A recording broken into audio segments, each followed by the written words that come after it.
Sorry? There we go.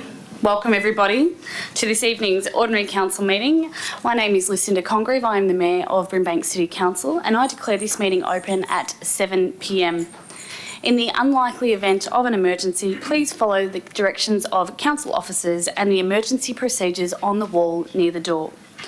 I would also like to note that I have given approval for the journalists from the Brimbank Star Weekly and Channel 31 to audio and video record the meeting this evening.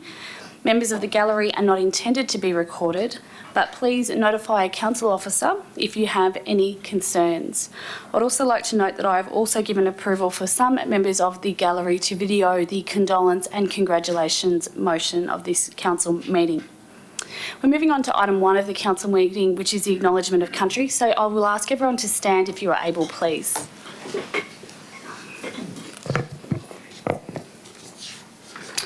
On behalf of the Brimbank City Council, I would like to acknowledge the traditional custodians of the land, the Wurundjeri people, and pay our respects to elders past and present. Please be seated. Councillors, please remain standing for the council commitment. As the council, we will act in the best interests of the Brimbank community and consider the immediate and long-term impacts of our decisions. We will make these decisions fairly and without bias. We will uphold all of our obligations under the laws of Victoria and Council's local laws and will act in accordance with our Code of Conduct. Thank you, councillors. Please be seated. Okay, we're now on to item 3 of the agenda, which is apologies and leave of absence. And I would like to note that Councillor Daniel Allen has submitted an apology for this evening's Ordinary Council meeting. Item number 4 is disclosure of conflicts of interest. And councillors, are there any disclosures of conflicts of interest this evening? No, there are no disclosures of conflicts of interest, so we will move on to item number 5, which is designation of items as confidential. And I note that there are 3 items to be designated as confidential this evening, so may I have a mover of a motion to designate these items as such? Moved by Councillor Judy Chair. Seconded by Councillor Trung. All those in favour? Carried. Thank you. Item number 6 is confirmation of minutes from previous council meetings. And may I have a mover of a motion to confirm the minutes? Thank you, Councillor David. Moved as the papers. And may I have a seconder for that motion? Councillor Borg seconding that. So I'll put it to the vote. All those in favour? Carried. Thank you. Now, we are moving on to item 7 on the agenda, which is condolences. And we have one item of condolence this evening, and that is for the passing of Dimitrios Vagias. So may I have a mover of a condolence motion for Dimitrios? Moved by Councillor Papafodio. Is there a seconder for that item? Councillor David. And Councillor Papafodio, would you like to say a few words on this item? Yes, thank you. On behalf of Brimbank City Council, I would like to extend our deepest condolences to the family and friends of Dimitrios Vagias. Dimitri was born in Greece in 1927 and arrived in Melbourne in 1955. He worked at the Victorian Railways for 35 years in Spotswood. He married his wife Paraskevi in 1957 and they both built their first home in St Albans in 1960. Since 1960, Dimitri was a highly dedicated volunteer and eventually became a life member of the first built Greek church and community centre in St Albans. No grants existed for the community back in the 1960s. Dimitri, with others, would door knock to all the Greek community residing in the St Albans to collect funds to build their beloved church, Agia Paraskevi. Dances, theatrical performances and festivals were organised. Dimitri was present for the laying of the first foundations of the church in Arthur Street, St Albans, and he also laid one of the first bricks. Dimitri's commitment and voluntary work for almost 60 years will remain known to the Greek community in St Albans. He was a tradesperson who volunteered and did many odd jobs in and around the church and the community hall. He also became the church chanter. Deepest condolences to his wife Paraskevi, his 3 sons George, Spiros, and Nico, his daughter-in-laws Stella, Mary, and Kathy, his 7 grandchildren, Ali, Jamie, Nicola, Stephanie, Paris, James, and Lucas. May he rest in peace. Madam Mayor, may I say some words in Greek, please? Yes. Εκ μέρους του Δημαρχείου Brimbank, σας προσφέρουμε τα θερμά συλληπιτήρια στην οικογένεια του Δημήτρη Βάγια. Ο κύριος Δημήτρης είχε προσφέρει εθελοντικά σε διάφορες δουλειές της κοινότητας του Albans για πάρα πολλά χρόνια. Του ευχαριστούμε πάρα πολύ και θα τον θυμόμαστε πάντα. Ευχόμαστε να είναι ελαφρύ το χώμα που τον σκεπάζει. Καλό παράδεισο, Δημήτρη. Αιωνία σου η μνήμη. Ευχαριστώ. Thank you, Councillor Papafodio. Councillors, would the seconder like to speak to the motion? Councillor David, any other speakers to this item? No? Rest in peace, Dimitri. So I'll now ask for the vote on this item. Sorry. All those in favour? Carried. Thank you. Okay, we're now moving on to item number 8, which is congratulations, and we have one item of congratulation this evening. So may I have a mover of a motion of congratulations to the Calder United Soccer Club? Moved, Councillor Papafodio. Is there a second? Seconded, Councillor Judy Chair. And Councillor Papafodio, would you like to speak to this item? Yes, thank you. Brimbank City Council wishes to congratulate Calder United Soccer Club on winning the 2019 Nike Cup for the 3rd consecutive year. And also, just days ago, they sealed the Premier's plate with a 5-0 win. Calder United Soccer Club was formed in late 2015 and was born out of the Keilor Park Soccer Club, who were one of the pioneers of female football and had its first all-female football team back in 1975. Calder United was formed at the inception of Football Victoria's MPLW competition in 2016 and was one of 8 clubs originally awarded a participation licence in the Victorian National Premier League for women. The club has grown over the last 4 years and has approximately 100 registered female players across 5 teams from under 12s through to seniors. It also has approximately 200 members and is growing. It is located within the Horseshoe Bend ward of Brimbank Council and is regarded as the leading female football club not only in the West but in Victoria. As a part of an elite football program, its primary focus is on providing an environment to enhance female footballers, preparing them for both national and international competition and a selection to A-League and Matilda's level. Congratulations to all involved, the players, the coaches, the committee members, the sponsors and the supporters. These ladies are absolute champions. We at Brimbank are proud. Thank you. Thank you, Councillor Papafodio. The seconder like to speak. Councillor Judy Chair. Yes, Madam Mayor, thank you. Madam Mayor, you and I and Councillor Papafodio were at that game that night. I had just come back from the snow and believe you me, it wasn't any warmer for those poor girls playing on that ground that night. It was absolutely freezing, but you know what? The weather didn't dampen their spirits. They were absolutely amazing. They took out the lead in the beginning. Don't think that Box Hill was hardly a threat, actually. So our girls played extremely well, and of course, all of Brimbank is extremely proud of their achievements. We wish the club extremely good wishes for the future, and I'm sure that we'll be seeing them then in some national league in the Matildas or whatever. So congratulations to the club and a very good effort by Box Hill as well. Thank you. Thank you, Councillor Judy Chair. Councillors, any further speakers? Councillor Lancashire. Yeah, thank you, Madam Mayor.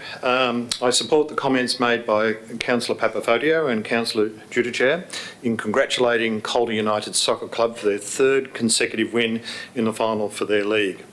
For a group that was only formed in 2016, as mentioned, they have achieved a lot. To win the Premier's Plate last Saturday in the National Premiers League is certainly a great result. However, for that result to be a 5-0 win is absolutely amazing. This team competes at such a level, I would like to see them compete at an A-League team level. Congratulations, Calder United Soccer Team. Well done. Thank you, Councillor Lancashire. Councillors, any further discussion on this item? No? I'll put it to the vote. All those in favour?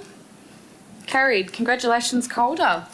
So now we are on to item number 9. Now, before we start, I note that there's a number of people in the audience that may have been here to participate in the condolence motion. You're free to leave whenever you feel appropriate. So don't feel like you need to stay for the whole meeting, unless, of course, you want to. So we're moving on to item number 9 now, which is public question time. And Ms Fleer, I understand that we do have some questions from the public this evening. Yes, Mayor. The first 2 questions are from Dr. Reuter. Just seeing if Dr. Reuter is in the gallery this evening. No. So we might take those questions. We'll take those questions on notice and we'll and respond to him in writing. That's correct. Yep. The second 2 questions are from Dee Wilson. Is Dee Wilson's in the gallery this evening? Yes, okay. So the first 2 questions, I'll ask the questions together because they're related. First question is, why, after complaining for over 2 years about a barking dog at nearby, having explored every avenue available to me through council via the council offices, still the dog howls day and night, even as I type this email? I have video with professional standard sight and sound, crystal clear audio spanning in excess of 3 hours, and 3 separate hour-by-hour diaries of the dog barking over the recommended 14-day and night period, all filled out on your recommended record of nuisance barking form dating back to mid-2018, which both council officers deem unacceptable. The last time I was at my wit's end, as I am now, the council officer had me arrested and I spent 12 hours locked up in the cells at Keilor Downs Police Station for stupidly making threats over the phone to the call centre operator. The second question is, why won't council, after submitting all of the above evidence, not act on my behalf as a ratepayer for in excess at this address for over 50 years? Thank you, Mr Wilson. So I'll answer those questions together. So Council has previously and is currently investigating the allegations of nuisance barking, and to date Council has been unable to substantiate the claims which have been made by the complainant. Council investigates all complaints regarding alleged nuisance created by dogs barking under the Domestic Animals Act of 1994. This has been an ongoing situation since this complaint was first raised with Council by the resident on the 26th of June 2018. A primary part of this and all similar investigations is the gathering of information to the high evidentiary standard in the event the matter, if not resolved, is presented to a magistrate. I'm advised that since submitting the public question, you have provided additional information which was received on the 6th of August.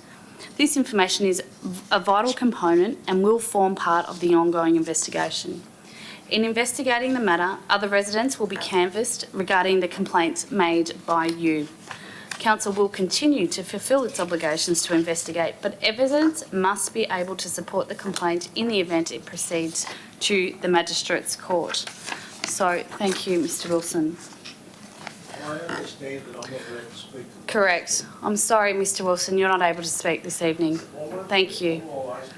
Mr Wilson, I'm sorry, you're not able to address the gallery. You see a man that hasn't slept. I'm sorry, Mr Wilson. I'm sorry, Mr Wilson. I'm going to have to ask you to leave the gallery. Thank you, Mr Wilson. Thank you, Mr Wilson. Next question. The next 2 questions are from H. Robertson. Is H. Robertson in the gallery this evening? Great. The first question is, in light of the recent announcement by Melbourne Airport that the third runway may change direction, will Brimbank Council be making a master plan submission? And if so, will it include a statement that Council does not support the airport environs overlay over Melbourne Airport and surrounds in order to protect the freedom of Brimbank residents to use their property as suits them? Thank you, Ms Robertson. So if Melbourne Airport decides to change the orientation of the third runway from east-west to north-south, they would be required to update and exhibit the 2018 Melbourne Airport Master Plan. Council would prefer a submission to a revised master plan at this time. Council submissions are presented at the ordinary council meetings for consideration prior to being submitted. The Melbourne Airport Environs Overlay is an important planning provision that should be applied in accordance with the aircraft noise exposure contours. The Victorian Government would be responsible for making changes to the Melbourne Airport Environs Overlay. In Council's submission to the preliminary draft Melbourne Airport Master Plan of 2018, Council highlighted the importance of the Victorian Government expedite the Victorian Government expedite the update of the Melbourne Airport Environs Overlay. On this basis, it is unlikely Council would object to the Victorian Government making the necessary changes to the application of the MAEO. The second question is, further, can Brimbank Council offer any support to residents in pursuing compensation for double glazing and other soundproofing for their homes and businesses if Melbourne Airport continues to resist a curfew and degrade our quality of life for their profit? Thank you. Thank you, Ms Robinson, for your second question. And at this point, Council has no official position on this matter. So like residents, we await the outcomes of the current consultation and planning process before we determine what our next steps will be on the matter. The next question is from P. Borg. Is P. Borg in the gallery this evening? No. We'll take the question on notice and apply a written response. Thank you. The next two questions are from T. Wiley. T. Wiley, great. The first question is, why does the Brimbank municipality not have a cat curfew? Over the last 2 years, my neighbour's cat is out every morning, roaming and screeching at all hours of the morning. I've set up my own cat trap, but I've never caught the cat. The owners refuse to leave the cat in at night, saying it's an animal and belongs outside. After repeated requests and complaints to the council, I'm being told there is nothing that can be done. The ranger investigated my complaint and visited the owners, and they have denied they own the cat.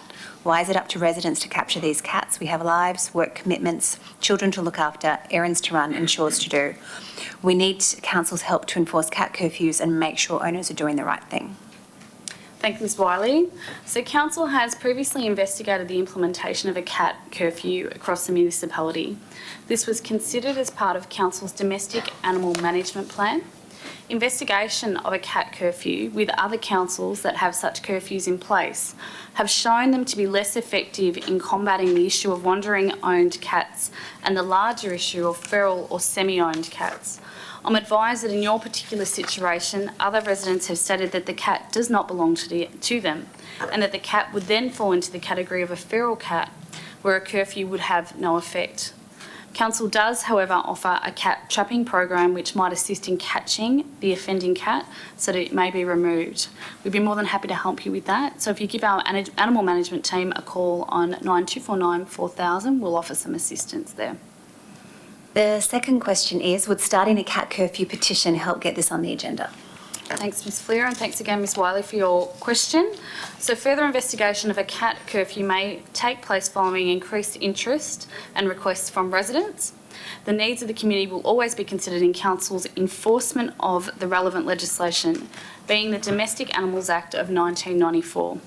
I'll ask our Manager of City Compliance to consider the matter of a cat curfew in the next review of the Domestic Animal Plan. Thank you. The last two questions are from T. Hale. Is T. Hale in the gallery this evening? No. Okay, we'll take that on. We'll take that question on notice and also provide a written response. Thank you, Ms Fleer. That is the end of our public question time this evening. So we now move on to item number 10, which is petitions. And there are no petitions to be received this evening. So we move on to item number 11, which is minutes and reports of special committees. And there are also no minutes or reports from special committee meetings. So we move on to item number 12, which are the officers' reports. So there are 15 reports for consideration by Council this evening. And we will start off with report number 12.1, which is the return of the general valuation. And I'll ask Mr Ma to please introduce this report to Council. Thank you, Mr Ma. Thank you, Madam Mayor. This report is the final step in the return of the General Valuation 2019 for all rateable and non-rateable properties within Brimbank. The revaluation has been conducted in accordance with the requirements of the Valuation of Land Act and the Local Government Act. This report is presented to Council to consider the adoption of the return of the General Valuation. Thank you. Thank you, Mr Ma. Council, is there any questions or points of clarification in relation to this item? No? Is there a motion for this item? Moved by Councillor Duty Chair. As per the papers? Yes, thank you. Thank you. And is there a seconder for this item? Seconded by Councillor Papafodio. And would the mover like to speak to this item? No, thank you. No? Would the seconder like to speak? Any further discussion on this item, councillors? No? I'll put it straight to the vote. All those in favour? Carried. Okay, we're now moving on to item 12.2, which is the proposal to enter into new lease agreement with the St Albans Sports Club, August 2019. And Ms Brackett, I'll ask you to please introduce this report. Thank you, Chair. The purpose of the report is for Council to consider a proposal to enter into a lease agreement for Kings Park Reserve, Gillespie Road, St Albans, with the St Albans Sports Club for a period of 10 years, with two options for two further terms of 5 years in accordance with the Local Government Act.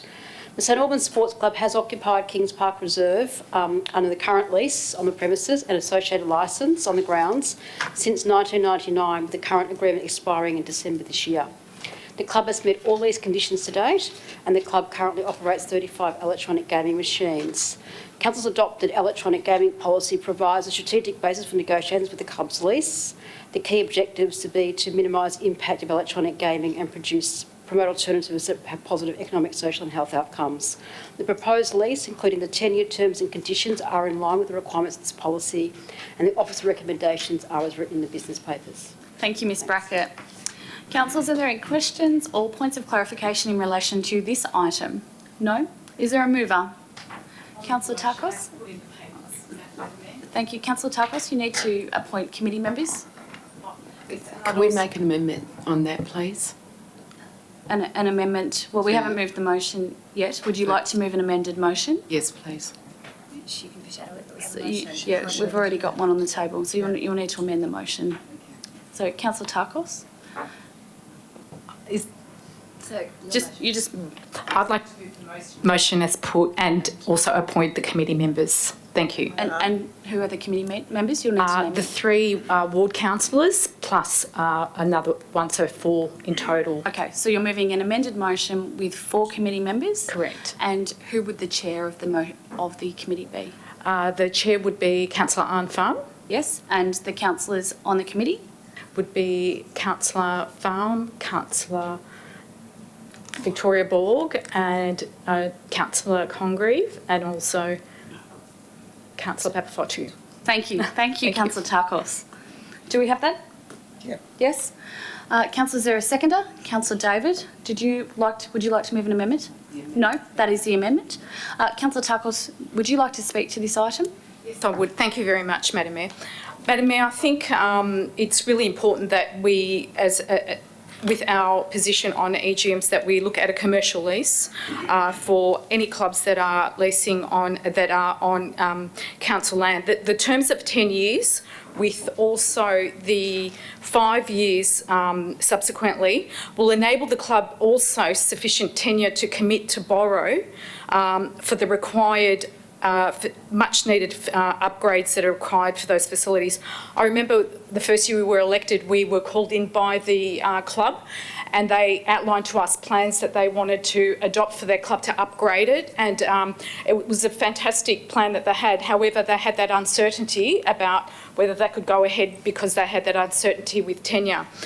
We've attended a lot of functions at the club, but also talked to the club a lot, and they do some really positive things at St Albans, which includes the Feeder Football Club, which is an inclusive football club, one of the most inclusive football clubs that I've seen, where people of all abilities are able to play football professionally. So I've seen a lot of good things that this club has done, and I'm really encouraged that we're proposing a commercial lease. I think that fits in with not only what they're doing, but also with our own policy, gambling policy, which states that any EGMs on premises are based on past history and core business of lessee.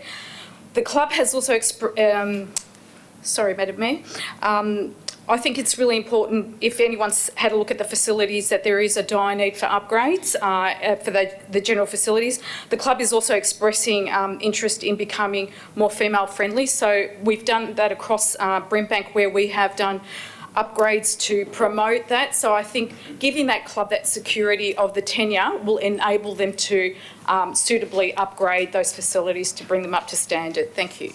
Thank you, Councillor Tarkos. Would the seconder like to speak? Councillor David. Thank you, Madam Mayor. And indeed, I support those words spoken by Councillor Tarkos.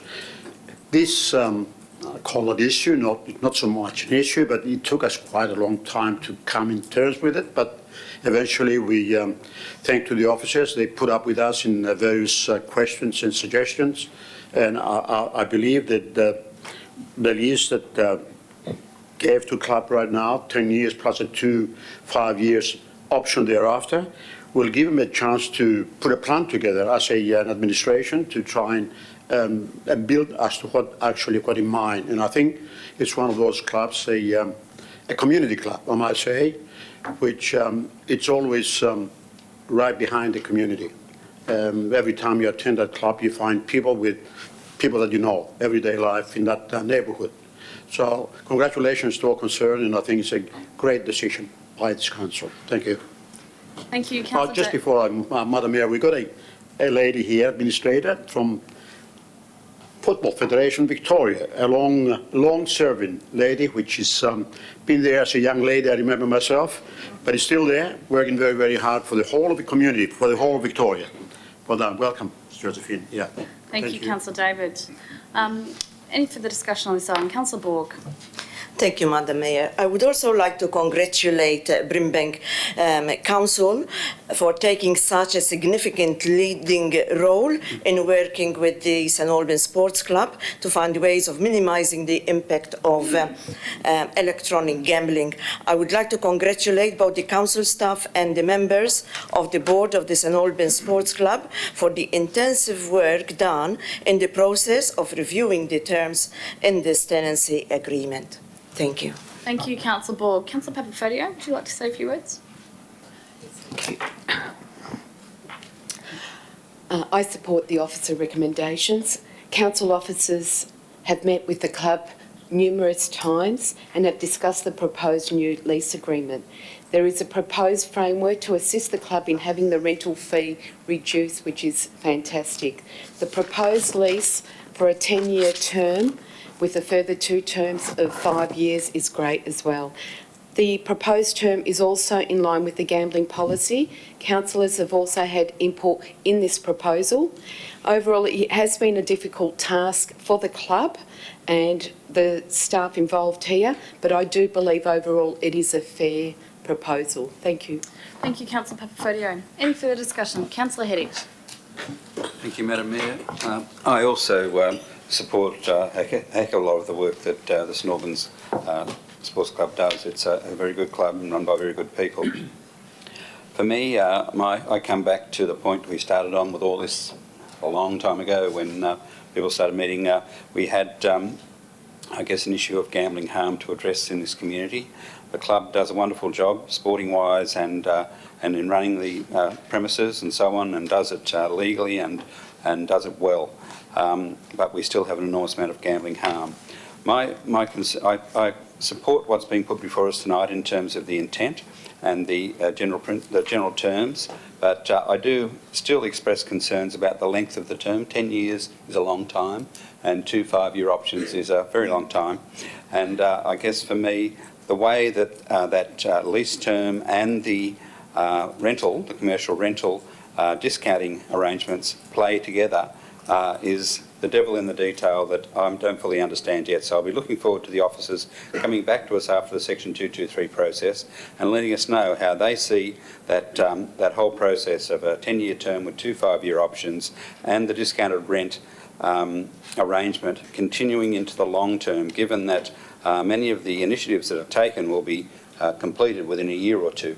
How do we keep renegotiating a rental discount when a number of the I guess, factors that get looked at initially will be done with by the time a few years have passed. So for me, I think the whole framework is a good one to start with. I think we have a lot more work to do personally on how we actually get to the end of this process. But I come back to the framework that's been set around the discounted rent with the 40% around gambling harm and the reinvesting of and the percentages there for investment of capital back into the premises. I think they're very, very good indicators of discount need. I think we need to talk about the rest of it in a bit more depth. Thank you. Thank you, Councillor Hedditch. I'll take that as supporting the motion. Is there any further discussion in relation to this item? No? Okay, as no one has spoken against the item, we'll now go straight to the vote. So all those in favour? Carried. Okay, we're now moving on to item 12.3, which is Planning Activity Update and Delegate Decisions, July 2019, and I will ask Mr Walsh to please introduce this report. Thank you, Mr Walsh. No, thank you, Madam Mayor. This is a regular monthly report to Council outlining the status of planning permit applications and trends in planning approvals in Brimbank and decisions made under delegated authority in July 2019 regarding planning permit applications and other matters. A list of the planning applications determined under delegation during July is at attachment 1, and graphs showing the comparison of applications received and determined over the past 2 years is shown at attachment 2. Council's asked to note the report. Thank you, Mr Walsh. Councillors, are there any questions or points of clarification? Councillor Lancashire, you have a question? Through you, Madam Mayor, just a question about the monthly planning fee figures. The planning fee figures are a very early indicator of the local health of the local construction industry, and this is now the second month where that's been much lower than expected. I just have the question: is this a monthly aberration, or are we looking at a trend here? Thank you. Thank you, Councillor Lancashire. Mr Walsh, are you able to answer that question, or would you like to take it on notice? No, Madam Mayor, I'm happy to answer the question, and I point Council to attachment 2 that shows trend data for in relation to the estimated costs of works, and in that trend data you can see that the long-term trend, or the trend for this year, tends to be downwards rather than previous years that were flatter or kind of more on the upward trend. Thank you. Councillor Lancashire, does that answer your question? Yes, thank you. Do you have any further questions?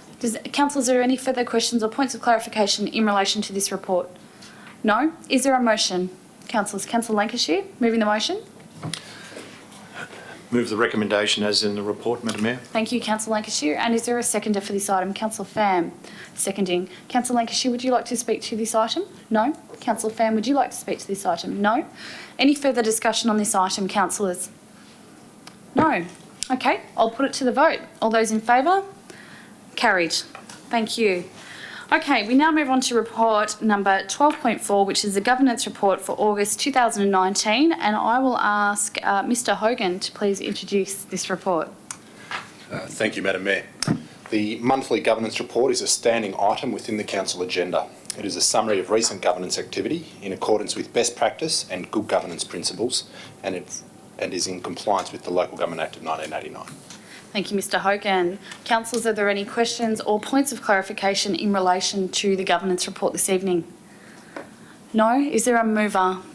Councillor Giudice. Madam Mayor. Councillor Giudice, moving as per the papers. Is there a seconder for this item? Councillor Borg. Councillor Giudice, would you like to speak to this item? Just a couple of things, Madam Mayor. It is an important monthly report which provides ongoing assurance of good governance to the community. This month's report notes the delegates and representative reports, including the Collective Action Committee. Now, the Collective Action Committee is chaired by Councillors Borg and Papafotio, and I also sit on that committee. And I will ask the Council to note that the name Impact Brimbank be adopted for the program that the community is working on. And the purpose of the Collective Action Committee is to lead, initiate and establish a collective impact project aimed at closing health and social outcome gaps for the Brimbank community over a 10-year period. And I'm happy to report that the committee is going along very, very well, and we do expect to see some of the program outline work in the next few months. This month, of course, we also see reports for contracts entered into in accordance with the S7 instrument of sub-delegation, and also councillors' support expenses, which are reported quarterly. I commend the report, Madam Mayor. Thank you, Councillor Giudice. And Councillor Borg, would you like to speak as a seconder? Yes, thank you, Madam Mayor. As a member of the Brimbank Collective Action Committee, it gives me great pleasure to see how far we have come with regards to this committee. With the proposed name and providing Council endorses it within this governance report, we are about to give birth to a new project, which is quite exciting indeed. I would like to commend the hard work that the staff and the members of this community are doing. And I would like to give a special thanks to Dale Renner from Latitude Network for his skills and guidance in helping us to establish such a strong basis for our work. Dale's last formal involvement with the BCAC was at our last meeting on the 26th of July. So thank you very much, Dale, and very much looking forward to working with this committee. Thank you. Thank you, Councillor Borg. Councillors, any further discussion on the governance report? Councillor Papafodio. I would just like to make a quick comment on the officer recommendation, point B. As co-chair of the Brimbank Collective Action Committee with Councillor Borg, I would like to recognise the commitment and dedication of the community members and the council staff involved on this committee. The title Impact Brimbank was selected as a name for this program because the group believes they can make a significant positive footprint in Brimbank on health and social issues. We are still at early stages, but we look forward to working in partnership with this group on a monthly basis to make a noticeably positive impact to our community. Overall, I commend this full report. Thank you. Thank you, Councillor Papafodio. Councillors, any further discussion on the governance report? No? Okay, I'll put it to the vote. All those in favour? Carried. Okay, we're now moving on to item 12.5, which is the final draft Sunshine Leisure Centre Master Plan 2019. And I will again ask Ms Brackett to introduce this report for us. Thank you, Ms Brackett. Thank you, Chair. The Council has worked closely with the community to investigate options for enhanced service at the Sunshine Leisure Centre. And the work did include earlier a formation of a leisure Centre Community Consultative Group. At the Ordinary Council meeting on 21st of May 2019, Council endorsed the release of the draft Sunshine Leisure Centre Master Plan, the draft plan for community consultation, for a period of 4 weeks. During that time, Council received 15 written submissions and lots of community input online. But no changes were made to the draft plan as a result of the submissions received. The purpose of the report is for Council to consider the final draft Sunshine Leisure Centre Master Plan at Attachment 1 to this report. Thank you, Ms Brackett. Councillors, any further discussion, any questions or points of clarification in relation to this item? No? Is there a mover of a motion? Councillor Hedditch. I'd like to move an amended motion. Yes. What is your amended motion, Councillor Hedditch? My amended motion is as per the distributed one, which I'm looking for in my papers here. One of many papers. I have it. There it is. A, B and C as per the papers, but a new item D notes that as per proposed final draft Sunshine Leisure Centre Master Plan, additional car parking will be required to support the development of the facility. E, receives a further report by July 2020 on a broader strategic assessment of the Sunshine Leisure Centre, considering benefits and risks of broader development opportunities to enhance the return to community. F, until E is resolved, and that work is until E is resolved, defers the following two actions in the final draft Sunshine Leisure Centre Master Plan 2019, item 2.8, next steps. 1, October-December 2019, develop SLC Master Plan component brief, and 2, February 2020 onwards, appoint a design team to complete detailed design and stage development program. G, refers the broader strategic assessment of the Sunshine Leisure Centre as an additional item to the Year 3 Council Plan Annual Action Plan, and that an amount of up to $250,000 is allocated to this project and noted as an unbudgeted spend in the adopted 1920 annual budget to be managed. And H, establishes an effective process to engage the community to explain the proposed amendment to the final draft Sunshine Leisure Centre Master Plan Officer Report and to engage the community in the development of the strategic assessment of the site. Thank you, Councillor Hedich. Is there a seconder for this item? Councillor Tarkos seconding. Councillor Hedich, would you like to speak to your motion? I would. Thank you, Madam Mayor. This particular issue is one that has vexed us since the master planning process came around, and also the, I guess, the issues that started flowing from the Mayoral project, the Melbourne Airport Rail Link and the Sunshine Transport Super Hub, and the impacts on needs for service provision in this community as the population grows into the future. That population growth we haven't mapped extensively yet, but it is considered to be, significant amount of population growth over and above what's been predicted already. As far as this particular project goes, we've had as Ms Brackett has said, we've had a process run. We've had the process run without the project having any capital works funding, either in this year's budget or in forward estimates. We've had the process run with the knowledge that there may be some significant additional components that could be added to this particular facility into the future, like a community hub or maternal and child health service, all just discussion points, but those sorts of things are floating in the ether. They haven't been addressed in scenarios in this master planning process, and there are opportunities for, I guess, further development of the site if those particular issues were taken on board. This project has been going for 5 years. The community has been engaged in partnership with Brimbank Council for some time in working this up. This is a valued site, a valued service, and it is, I guess, a real issue to be standing here tonight saying that, having been through a master plan process, that we should actually do a little bit more work on this. The community has come with us this far, but I think the council has a bit more information than the community has at this point in time, and that information needs sharing, and we need to consider further the, I guess, the opportunities for the significant and proper development of the site going forward.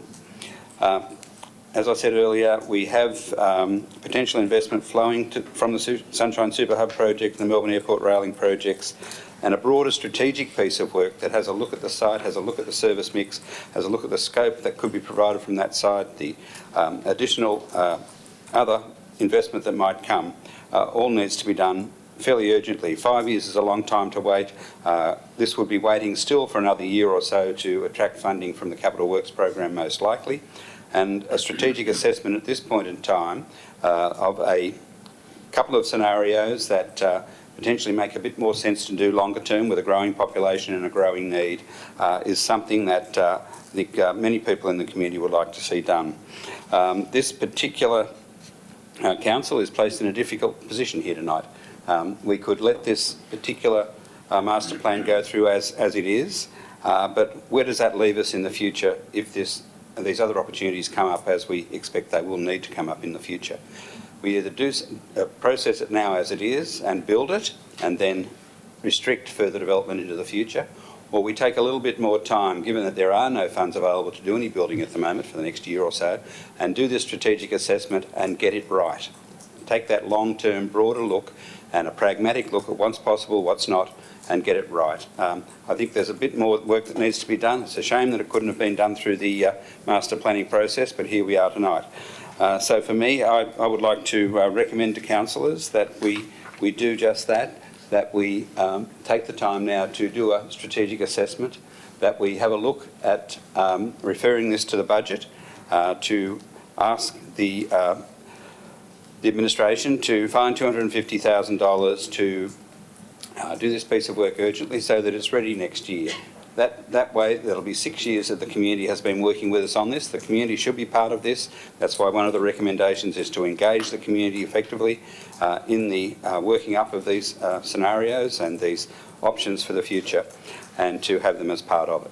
So I would like to recommend that the strategic assessment be done, and that the additional item be added to the Year 3 Council Plan, and that the budget be found within the existing 1920 budget and the swings and roundabouts that happened during the rest of the financial year, and that the work proceed at a pace to have something ready for this council to consider in July of next year. That particular time is a crucial one. At that time, the council can decide and have the community with it on that decision around what is best for that site long term. I'll leave it at that. Thank you, Councillor Hedditch. Just in time. Councillor Tarkos, as the seconder, would you like to speak? I think Councillor Hedditch comprehensively responded. I support his extended suggestions because we need to be more strategic in the way we plan things. When we started the master plan for the Sunshine Leisure Centre, we did not know about the super hub, and obviously the explosion in population has been another factor that we need to consider. And as we know, with the original master planning of the Sunshine Leisure Centre, that outgrew very quickly as well. So I think by taking that extra bit of time and consideration of things like parking, because when we did those other tours of all the leisure centres, parking was an integral factor in whether people use the facility or not, because a lot of people, if they weren't able to get a parking, just didn't attend. So and also the suggestion of integrating other services like the neighbourhood house and other health providing services into the leisure centre, I think falls in line with also what we're doing with the St Albans Leisure Centre. And I think that it's good to have parity in both those centres and a reflection of those services, because we have the needs across Brimbank, so we should be sharing those services across Brimbank as well. I fully support the stages though.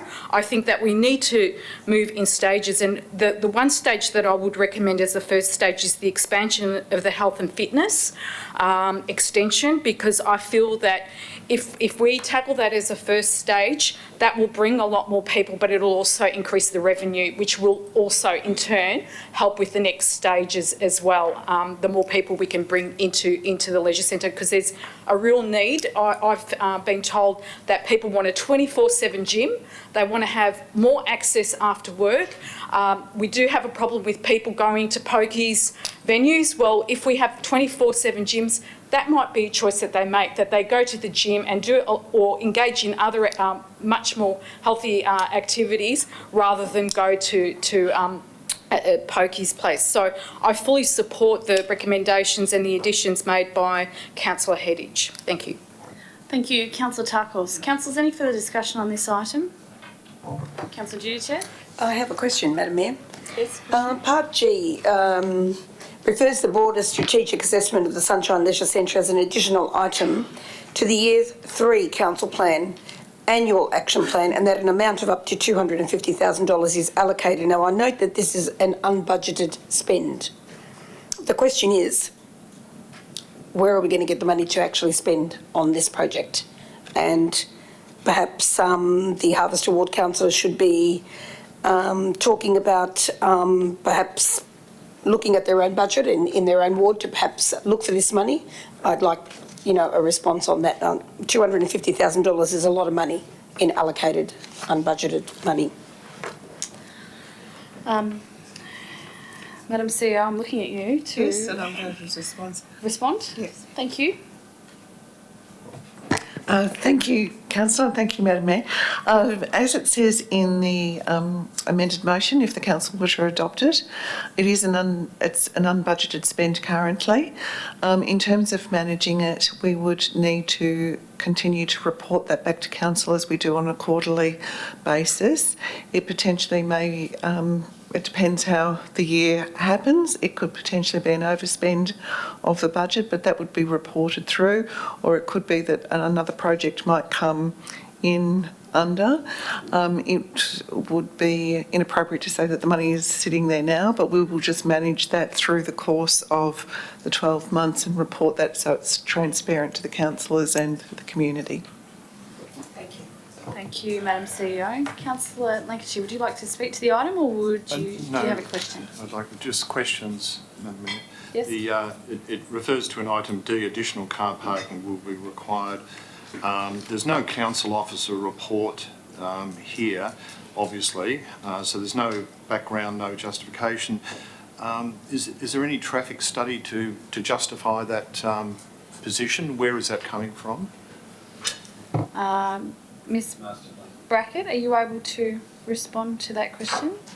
I can, but in a general sense, councillor. So the draft final master plan does foreshadow that the increased patronage and membership and plus the population growth would require consideration of parking, and that parking is intrinsically linked probably to people using the leisure centre as well, but there's been no specific traffic management plans or plans of that nature done. Thank you, Ms Brackett. Councillors, any further questions? Question? Yes. Yes, Councillor Lancashire. Madam Mayor, we've gone through with the budget process, a very careful community process, 223 committee. I just have concerns about how this over expenditure, this unbudgeted item fits into that sort of process. That do we have to go back to another 223 committee, or are we just able to take pet projects like this and throw them in and over-expend on our budget outside the 223 committee process? Thank you, Councillor Lancashire. Mr Maher or Ms Morrissey? Ms Morrissey? Thank you, Councillor. And then through the Chair, no, we wouldn't be required to go back out to do a 223 process because the amount wouldn't be considered material in terms of our overall budget. Notwithstanding, this is not a practice that is that we would be recommending, which is why we've put it into the chamber to ensure that all councillors are aware of what the requirement would be, what this project would actually cost, and if it does proceed, then as I said previously, we would report that through our quarterly reporting of the budget. Thank you. Councillor Lancashire, further questions? Through you, Madam Mayor, another question. The first part, ABC, seems consistent. The matter will be referred to Council's annual budget processes for consideration. But then when we jump into this, that we have this $250,000 unbudgeted spend, that seems to be stepping out. The motion as formed seems to be, to my thinking, inconsistent with budgetary processes. Can there be an explanation provided for that, please? Thank you. Councillor Hedditch, it's your motion. Would you like to? My understanding, Madam Mayor, is that it's not inconsistent with budgetary processes. Things happen during the course of a year. I think the question was that the motion, the amended motion is inconsistent in that item B refers it to Council's budget process, and then item G Yes. asked for an unallocated amount of money. So I had this conversation with the officers, with Ms Brackett. The point B notes the projects identified within the master plan would go forward to budget processes. There is no budget at the moment, and they would be considered in that sense and the stages. There may be some elements of that the council wishes to proceed with that would not impact on this strategic assessment and make sense to do now. So it was allowing that, but at the same time saying there's still this big piece of work, this strategic assessment, to have a really good look at what's happening around this city and to consider that in a service provision and strategic assessment sense. Have a look at the site, have a look at the scope and so on. Thank you, Councillor Hedditch. I think that answers the question. Councillor Lancashire, does that answer your question? Sorry, I'm not convinced, but I'm not going to pursue the question further. Okay. Councillors, any further questions or discussion on this item? Councillor Pham? Just a comment. I think we are at the moment struggling with St Albans.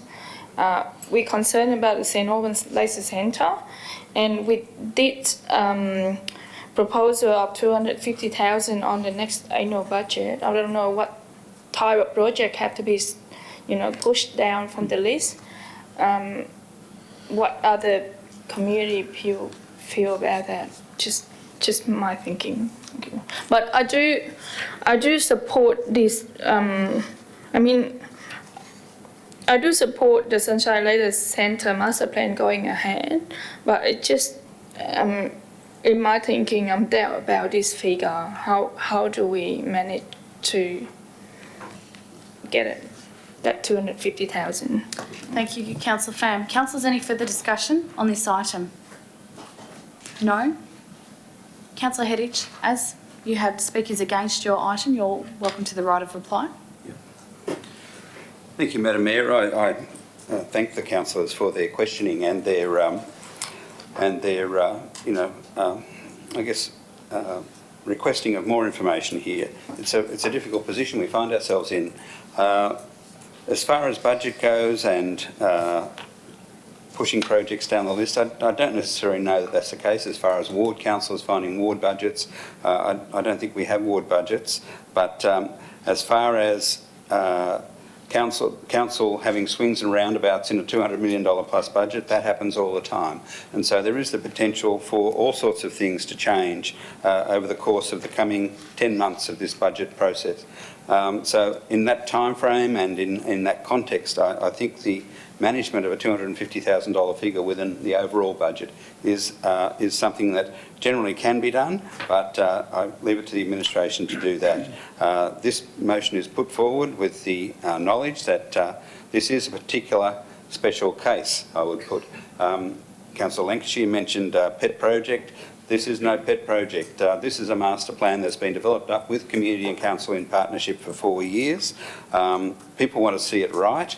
It is a situation we find ourselves in, a double jeopardy situation in many ways. If we go ahead with a master plan and build it as it is and not put through this amendment, then that's what will be built eventually. But we do not know that that's going to satisfy this community's needs long term. And at the start of this council meeting, we made our commitment to make all decisions with the immediate and long-term impacts in mind. I put this forward with the long-term impacts in mind, that if this community is going to grow like we think it is, and it is going to have service needs like we think it will need, there needs to be consideration given to doing a bit more than what's proposed in this master plan. It has been scoped at this level to keep it within inside a budget framework. There are some scenarios that could be considered where you move the plant, and that would have a completely different outlook. So I think from my perspective... Thank you. Councillor Hedditch, do you need some more time? 2 minutes.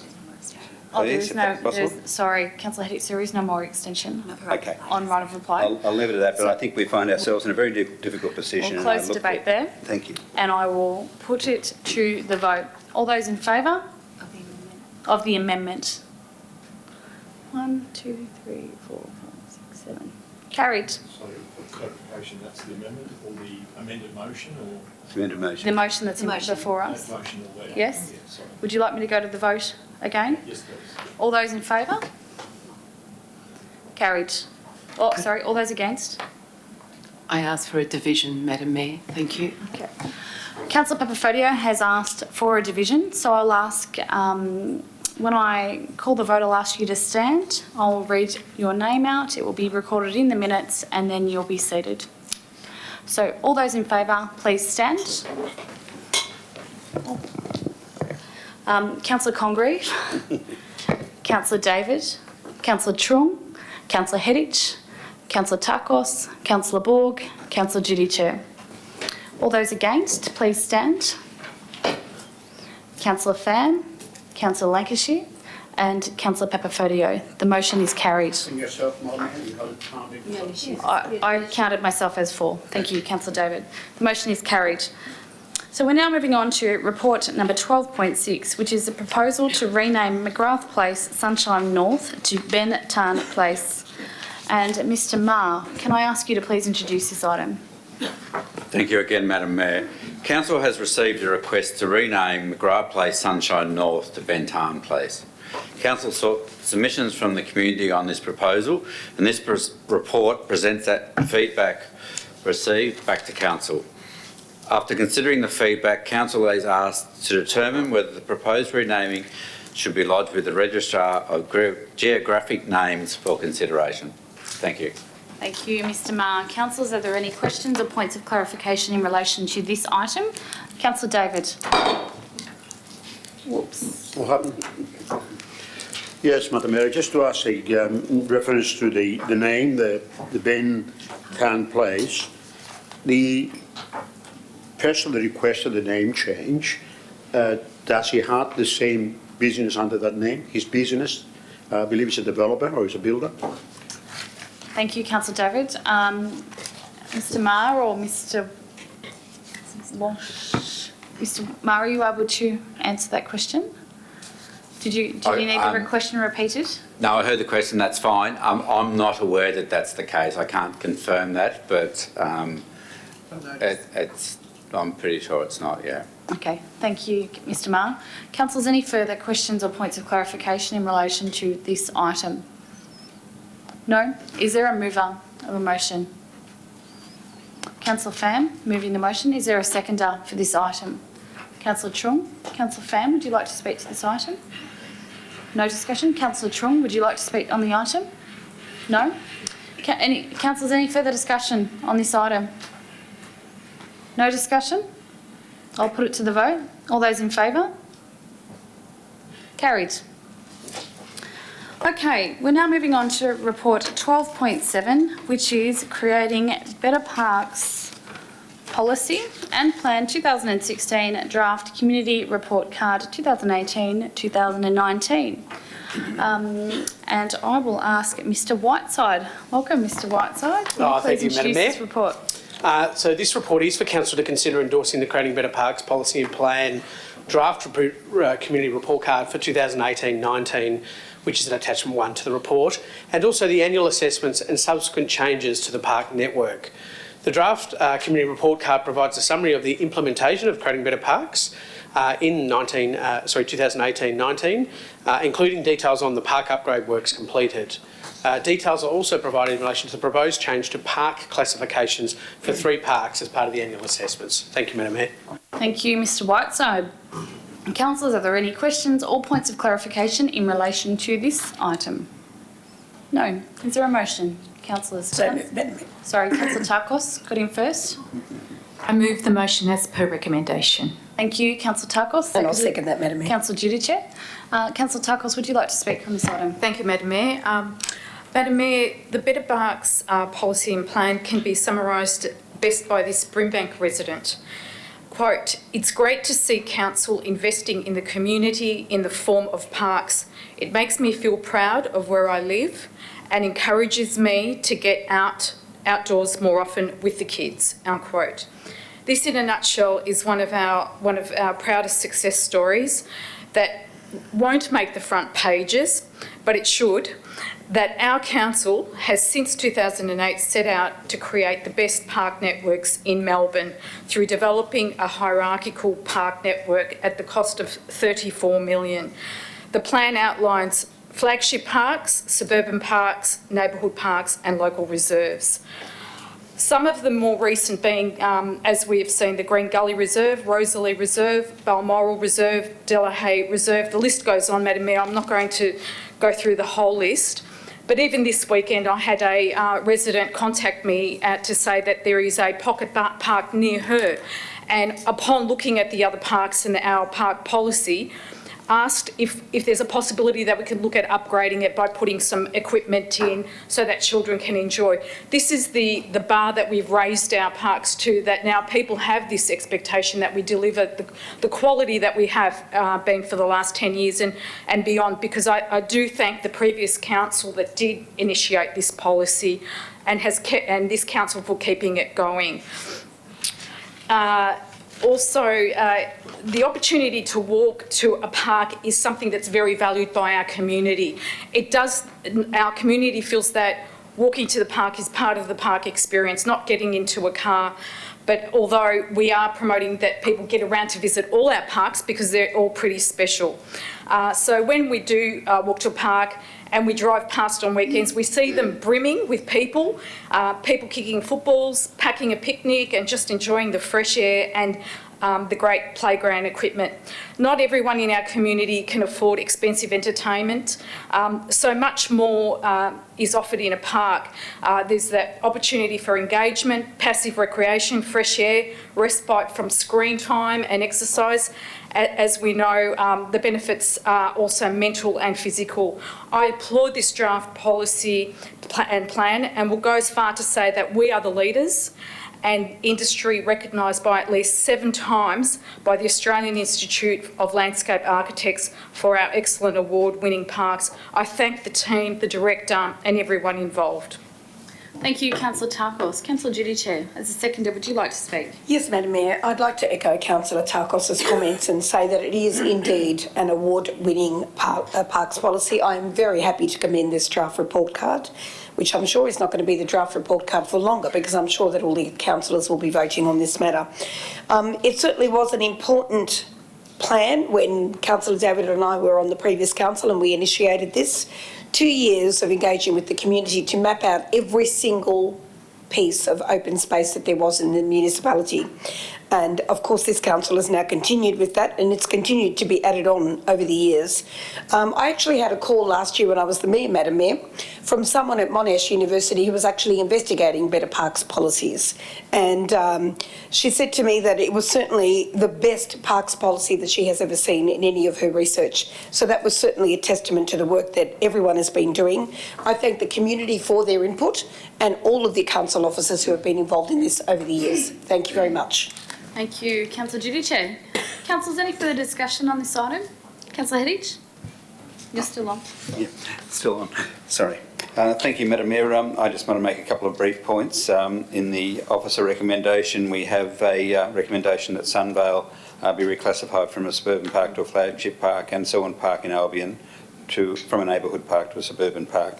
I just wanted to make a general thank you comment to all those involved in getting those parks to the standard they're at. They are fabulous, they are well used, and people value them highly, as we're all saying. The fact that they're being reclassified, I guess, signifies the importance of parks and open space in our community. And the other point that I would like to make is that whilst we are congratulating ourselves, and rightly so, it's a fabulous policy that's been coming together for many years, we also have some gaps, and the North Sunshine area in particular is one that I just wanted to comment on tonight, that it remains an area where there isn't significant enough open space and parkland opportunity for the people who live there. And I also make the point around the Upper Stony Creek transformation project that we're waiting for a decision on. That particular project, if it is completed in full, along with the other stage up behind the Sunshine Hospital, will be a fabulous, I guess, waterway and linear grassland and walking track for community in an area where there is a real absence of parkland opportunity. So I look forward to more work being done in that North Sunshine area to create better open space and parkland opportunities for the community generally. Thank you. Thank you, Councillor Hedditch. Councillors, any further discussion? Councillor David. Thank you, Madam Mayor. What a wonderful thing to hear that all councillors are happy about our parks. And we've got some terrific parks. I was lucky enough to my last meeting at portfolio meeting, where I saw the PowerPoint. It is something fantastic for all councillors to see. Over the years, I more or less visited most of our parks, if not all, but it's good to see them all at once, and the connections we have now, and the pathways that connects those parks. And I think it's a good idea for us, Madam Mayor, to have a video and just let the communities know that we've got so many parks. Let them go out and perhaps barbecue or take the kids out, not just in our neighborhood, but go elsewhere. We got the lot.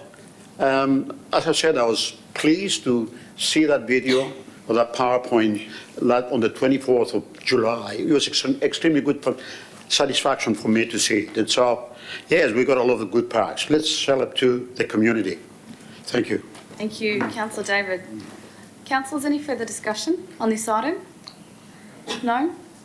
I know I'm not supposed to speak, but I took Alice to my daughter to the Green Gully Reserve Park the other day, and she ran around and named all of the animals and thought it was the best park in the world. So that's something to be said. So I will put this item to the vote. All those in favour? Carried. Thank you. Okay, now we're moving on to item 12.8, which is final draft Brimbank Industry Analysis and Clusters Development Action Plan of 2019. And Mr Walsh, I'll hand over to you to introduce this report, please. Thank you, Madam Mayor. The purpose of the report is for Council to consider the final draft Brimbank Industry Analysis and Clusters Development Action Plan 2019, which is attached to the Council report. The report details Brimbank's significant economic contribution to the regional and state economy, and Council is asked to adopt the final draft action plan at attachment 1 and write to various government ministers as detailed in the officer recommendation, providing a copy of the report and requesting meetings to discuss opportunities for the Brimbank community. Thank you, Mr. Walsh. Councillors, any questions or points of clarification on this item? No? Is there a motion, councillors? Yes. Amended motion. Thank you. Councillor Hedditch, Thank you. would you like to move your motion? I would. The amended motion is A and B as per the papers. C, writes to the federal member for Fraser, Daniel Molino, and seeks a meeting with him to discuss how federal government support to council can best be provided. And D, writes to the departmental secretaries, federal departmental secretaries these are, writes to Simon Femister, Secretary of Department Jobs, Precincts and Regions, Ms Jenny Attar, Secretary of Department of Education and Training, Mr John Bradley, Secretary of Department of Environment, Land, Water and Planning, David Martin, Secretary of Department of Treasury and Finance, providing a copy of the Brimbank Industry Analysis and Clusters Development Action Plan 2019 and requesting meetings to discuss future growth capacity across Brimbank's industry sectors and how the state government is facilitating industry and skills development. I made a mistake there. These aren't the federal departmental secretaries, they're the state departmental secretaries. I'll leave it at that. But that's the motion. Thank you, Councillor Hedditch. Is there a seconder for this item? The motion? Councillor Takos and Councillor Hedditch, would you like to speak on this item? Yes. Thank you, Madam Mayor. As the Prosperous Brimbank Portfolio Chair, we've seen this work coming through over the last 6 months or so, and it's a fabulous piece of work. I guess from our point of view as a portfolio, but the council as a whole point of view, this is about identifying and leveraging the strategic assets that are important for successful economic development in Brimbank. We've got a lot of strategic assets, and this report shows that we have a strong industrial cluster, including food and beverage, manufacturing, advanced manufacturing, transport and logistics, healthcare and education. We also have some emerging clusters, including the arts, recreation and creative industries and professional business services. A series of outcomes from the interviews with local businesses during these processes identified the key ways that Council could support local industry clusters, and they included advocating to state and Commonwealth governments for infrastructure funding and public transport improvements. Additionally, it was found that Council's business networking activities that we conduct on a regular basis are highly valued by local businesses. Planning was highlighted as a key local government function that should be used to protect existing businesses, particularly industrial businesses that may be facing the challenge of residential spread. Businesses said the council had a role in investing in public realm to create a sense of place. I think we've been talking about that quite a bit around streetscapes and particularly in our industrial settings, making them places that are attractive and places where people want to invest. Businesses highlighted the importance of marketing and promoting what the area has to offer, especially to counter the negative stereotyping of sunshine and Brimbank. Excuse me. Council procuring services from local business, which keeps expenditure within the municipality and the benefits flow into the local economy and jobs, and it's a key issue for local businesses. The report also shows that 1/3 of local jobs in Brimbank are in the industrial sector. Other important local employment sectors include construction, 13.7% of the total, and healthcare, 11.8% of the total, with education at 8.4%, so all significant players in the local economy, those sectors. Major growth areas for employment in Brimbank over the last 5 years included healthcare, construction, education, manufacturing, transport and retail. Of interest, there's a large movement of workers in and out of Brimbank each day. As we all know, around 70% of local resident workers leave the municipality for work every day, and at the same time, about 67% of all local jobs are filled by people living outside the municipality and coming in to work. Many local professional workers are based in the Melbourne CBD. Brimbank attracts labour from many of its Western region neighbours to come and work here, including Melton and Wyndham. 2/3 of businesses in Brimbank are owner-operator businesses that don't employ anyone. In total, 98% of businesses in Brimbank employ fewer than 20 staff. The report shows the high number of small companies operating in construction and transport industries, which represents the many tradies and truck drivers. The action plan that goes with this particular report aligns with the Brimbank Economic Development Strategy 2016 to 20 and the 5-year implementation plan, which reinforces the important role that Brimbank City Council has to play in economic development and encouraging future industry cluster growth. We've put a couple of amendments in to take up the offer of our federal member Daniel Molino to help us strengthen the local economy and to do a lot of good work with us and for us in Canberra. And I think, Madam Mayor, that's a a first step for you to go and meet and talk about how we might be able to get some federal government support.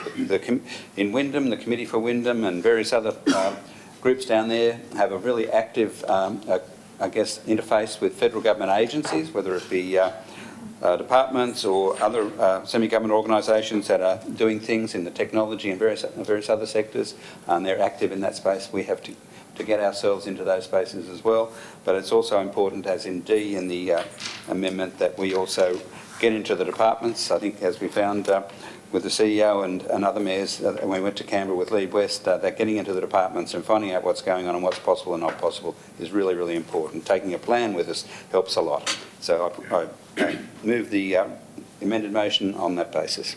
Thank you. Thank you, Councillor Hedditch. Would the second like to speak? Councillor Tarkos. Yes, Madam Mayor, I'd like to support the amended motion as well. I think it's a really exciting time for Brimbank to consolidate some of that support through our federal member, but also what I'd like to mention that Councillor Hedditch did mention is the focus and the importance on partnerships. Madam Mayor, last Friday we attended the launch of a very exciting new technology information course, and that was at Victoria University Polytechnic, and that was the Certificate 4 in Cyber Security, a joint venture of Victoria University and Cisco. I remember in one of our first meetings when Professor Constantine came here and talked about this in not so much a deep level, but discussed the possibility of what we could do at that campus, because there was a bit of unsureness about what's going to happen. Well, since then, with conversations, they have now secured a partnership with Cisco, and they are running a joint venture which promises to be a very successful one. Now, this will, I believe, reinvigorate the St Albans campus greatly, and I speak in terms of the possibility that we could become leaders in the information technology, in the tech area, in this kind of intelligence. When I spoke to Professor Constantine, he said, why not? Why can't Brimbank become the centre of this leading cybersecurity skills? So what I'm putting on the table is, whilst we do have the other industrial precincts and we have retail and we have all these other strongly performing, the real emerging precinct at the moment is information technology in the tech area.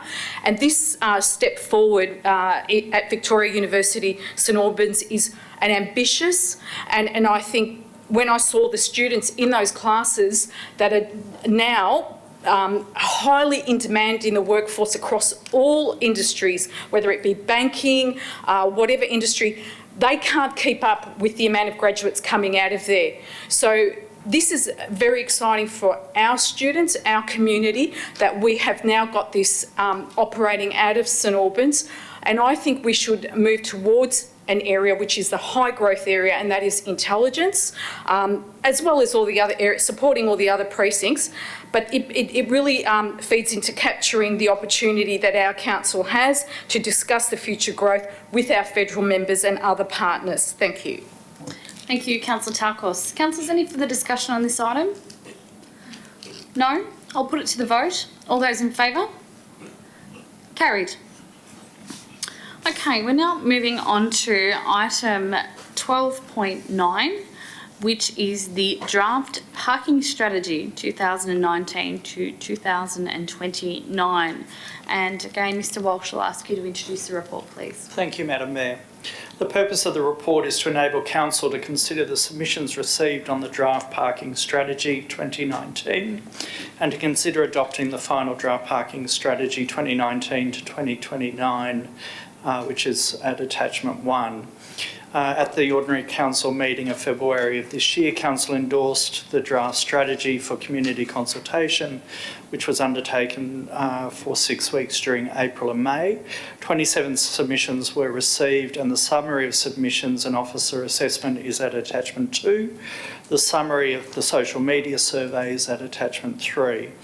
Council is asked to consider the submissions received, write to the submitters thanking them for their submissions and advising of Council's decision, and write to various state ministers to provide the strategy submission summaries and request meetings to discuss the community feedback and to, of course, adopt this strategy.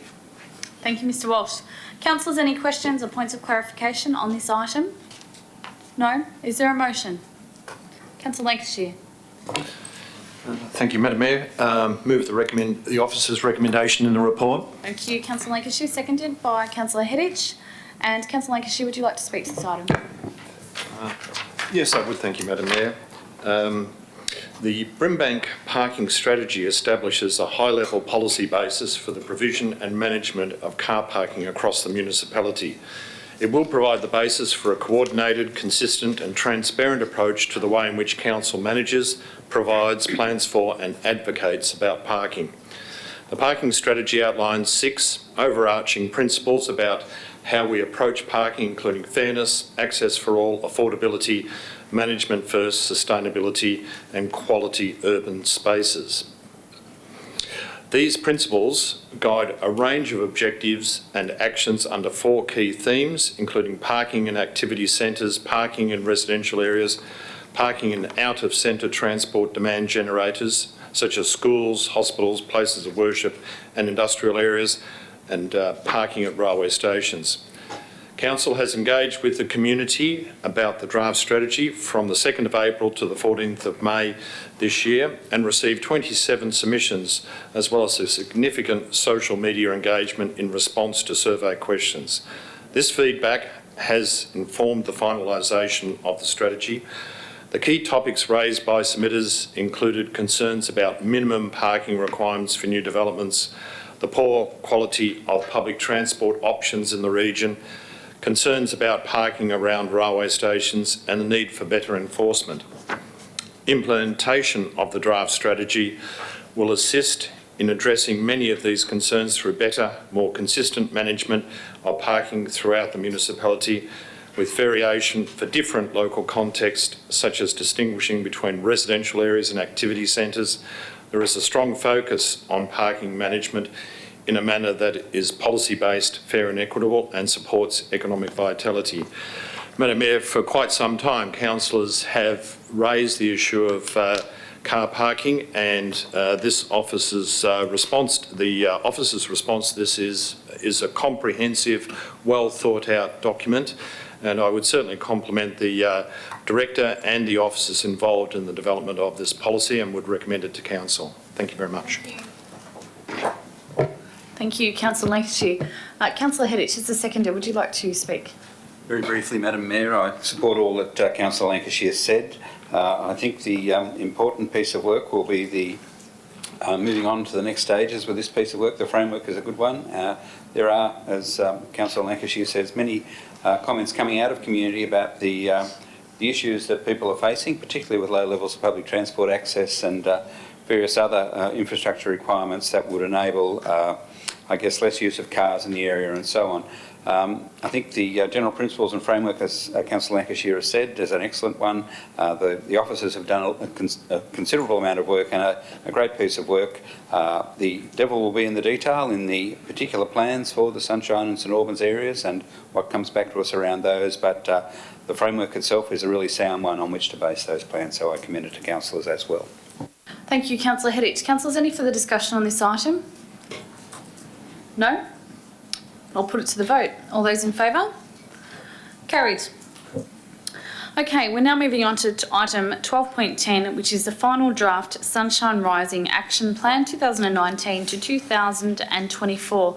And Mr Walsh, you're up again. Can I ask you to introduce the report, please? Of course, Madam Mayor. It's a pleasure.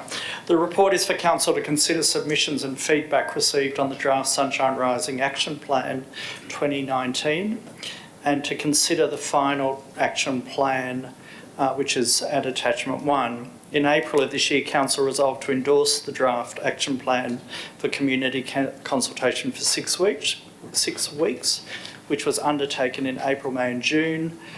7 submissions were received and a summary of the submissions is at attachment 2.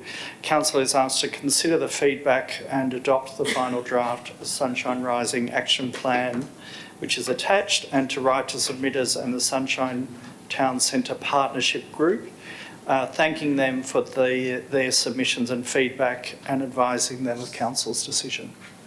Thank you, Mr Walsh. Councillors, any questions or points of clarification in relation to this item? No? Is there a motion? I'll move the officer recommendation, Madam Mayor. Councillor David's moving the officer recommendation. And is there a seconder for that? Councillor Trull? And Councillor David, as the mover, would you like to speak to this item? No? No discussion? Councillor Trull, would you like to speak to this item? No? Councillor, is there any further discussion on this item? Councillor Hedditch? I think there's a need to say thank you to the people who are involved in it. We've had a lot of work done refreshing the Sunshine Rising Action Plan. It has proven to be, over the years, a very valuable piece of work. When it was first initiated way back, it was very much valued by the community and produced a whole lot of outcomes. This refreshing, particularly at this time when we have a whole lot of activity going on around us that we keep talking about, is really important, and I look forward to this piece of work being circulated widely again to all the different stakeholders that we've talked about, and that there be some marketing promotion of it across the board to, I guess, sell the precinct to all those who need it sold to them. Thank you. Thank you, Councillor Hedditch. Councillors, any further discussion on this item? No? I'll put it to the vote. All those in favour? Carried. Okay, we're now moving on to item 12.11, which is the Australian Mayoral Aviation Council membership. And Mr Walsh, you're up again. Would you please introduce this report? Of course, Madam Mayor. The report asks Council to consider applying to become a member of the Australian Mayoral Aviation Council. Council is asked to apply to become a member of AMAC and appoint a councillor as council's delegate and another councillor as council's alternate delegate to AMAC, and to note that the cost of council's future membership to AMAC will be referred to council's annual budget planning processes. Thank you, Mr Walsh. Councillors, any questions or points of clarification? Councillor Lancashire. Through you, Madam Mayor. Sorry, Councillor Lancashire, would you turn your microphone on, please? Thank you.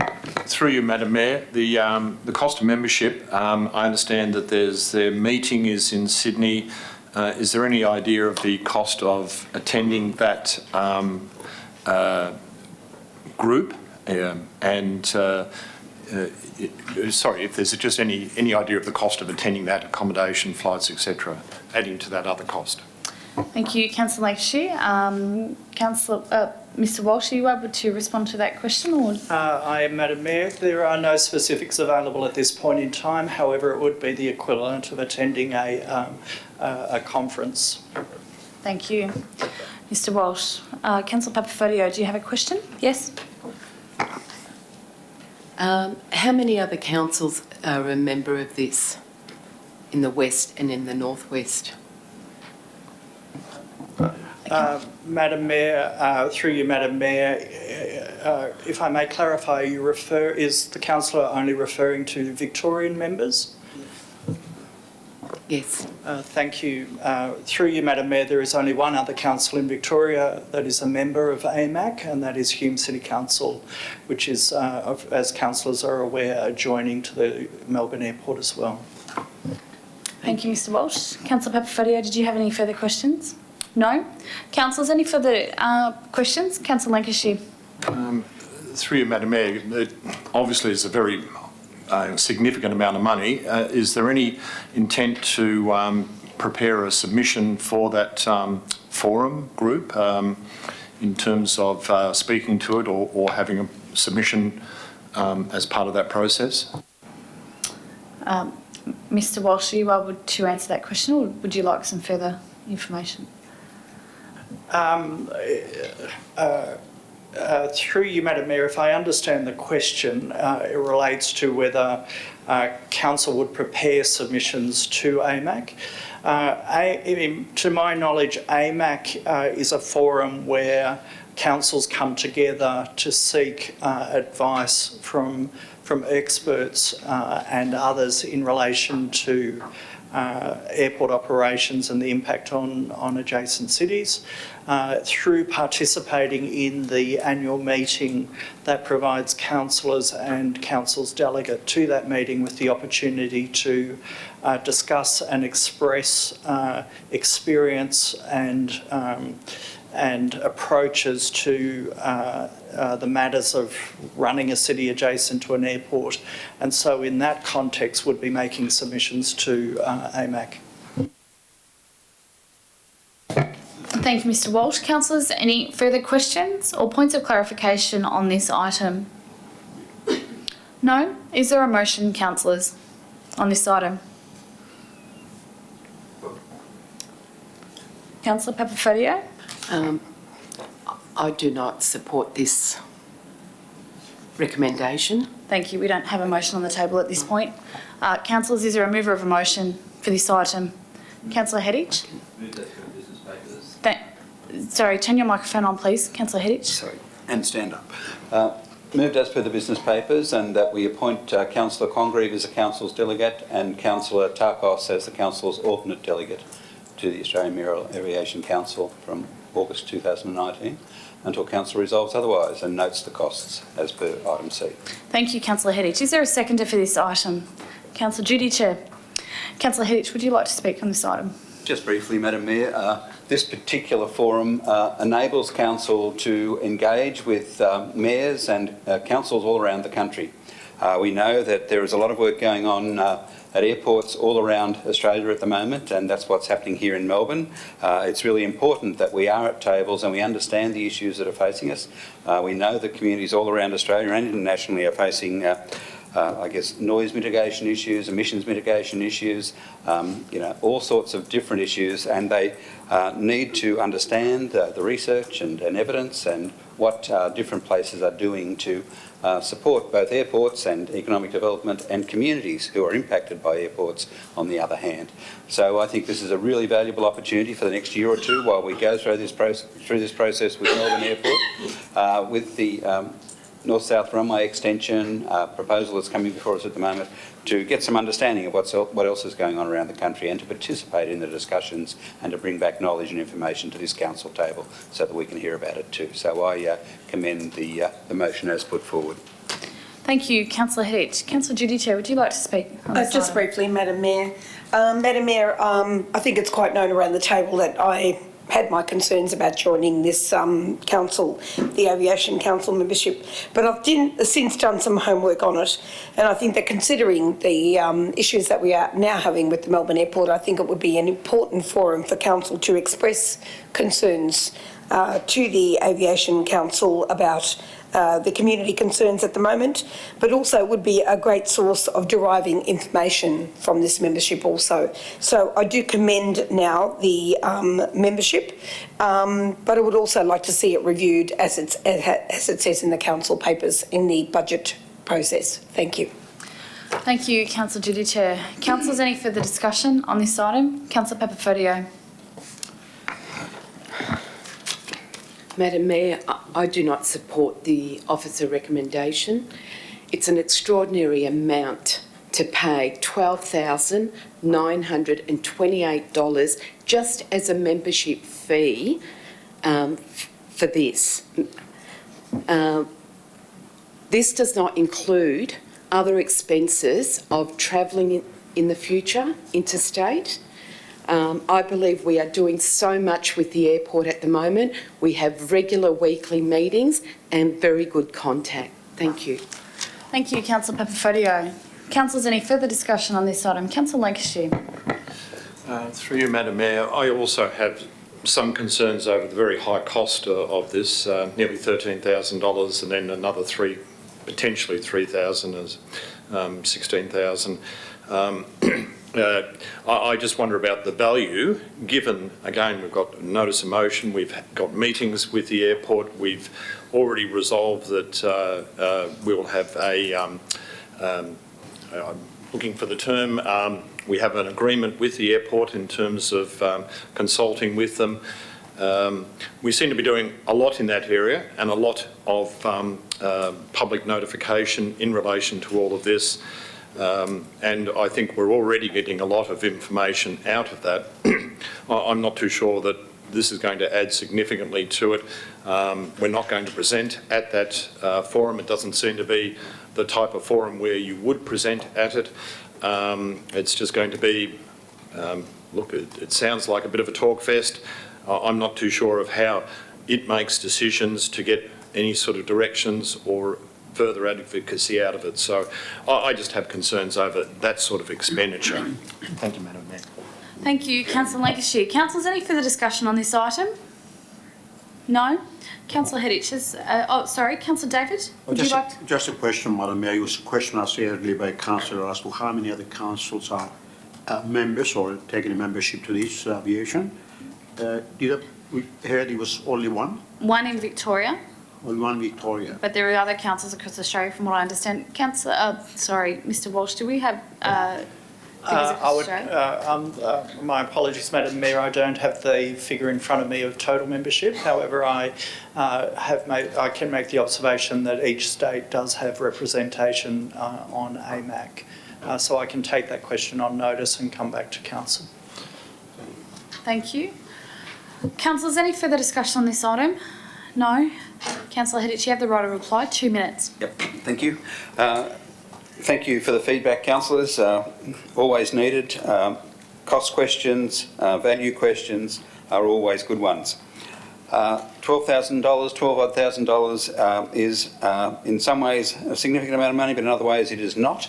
The value that can be obtained through networking with councils who are doing like work in other states is highly valuable. Our community, I think, expects this council to be doing its utmost to bring the best possible information before this table to enable us to make the right decisions and form a position around Melbourne Airport as it does its work going forward around the North-South Runway.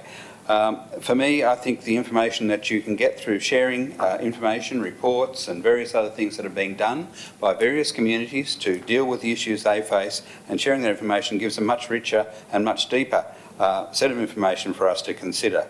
I take on board the costs, but I think in a one-year setting, when we look at the various things that we go to ourselves in terms of seminars and conferences and so on, that this is not, and the accommodation and that goes with interstate conferences, this is not a significant amount of money. And it is a very valuable piece of work that will be done by the stakeholders from various states, the mayors and communities with airports around them. So I recommend the motion as put by the council officers. Thank you, Councillor Hedditch. So that has ended debate. So I will now put this item to the vote. All those in favour? All those against? The motion is carried. I ask for a division. Thank you, Madam Mayor. Councillor Papafodio has asked for a division, so I will ask for the vote again and ask you all to stand until I've read your name, and then you may be seated. So all those in favour? Councillor Congreve, Councillor Pham, Councillor Trung, Councillor Hedditch, Councillor Takos, Councillor Borg, Councillor Duty Chair. All those against? Councillor Lancashire, Councillor David and Councillor Papafodio. The motion is carried. We're now moving on to report 12.12, which is draft submission to the State Government's Creative State 2020 plus Creative Industries Strategy. And Ms Brackett, can I ask that you introduce this report, please? Thank you, Chair. The purpose of this report is for Council to consider endorsing the draft submission to the State Government's Creative State 2020 plus Creative Industry Strategy as Attachment 1.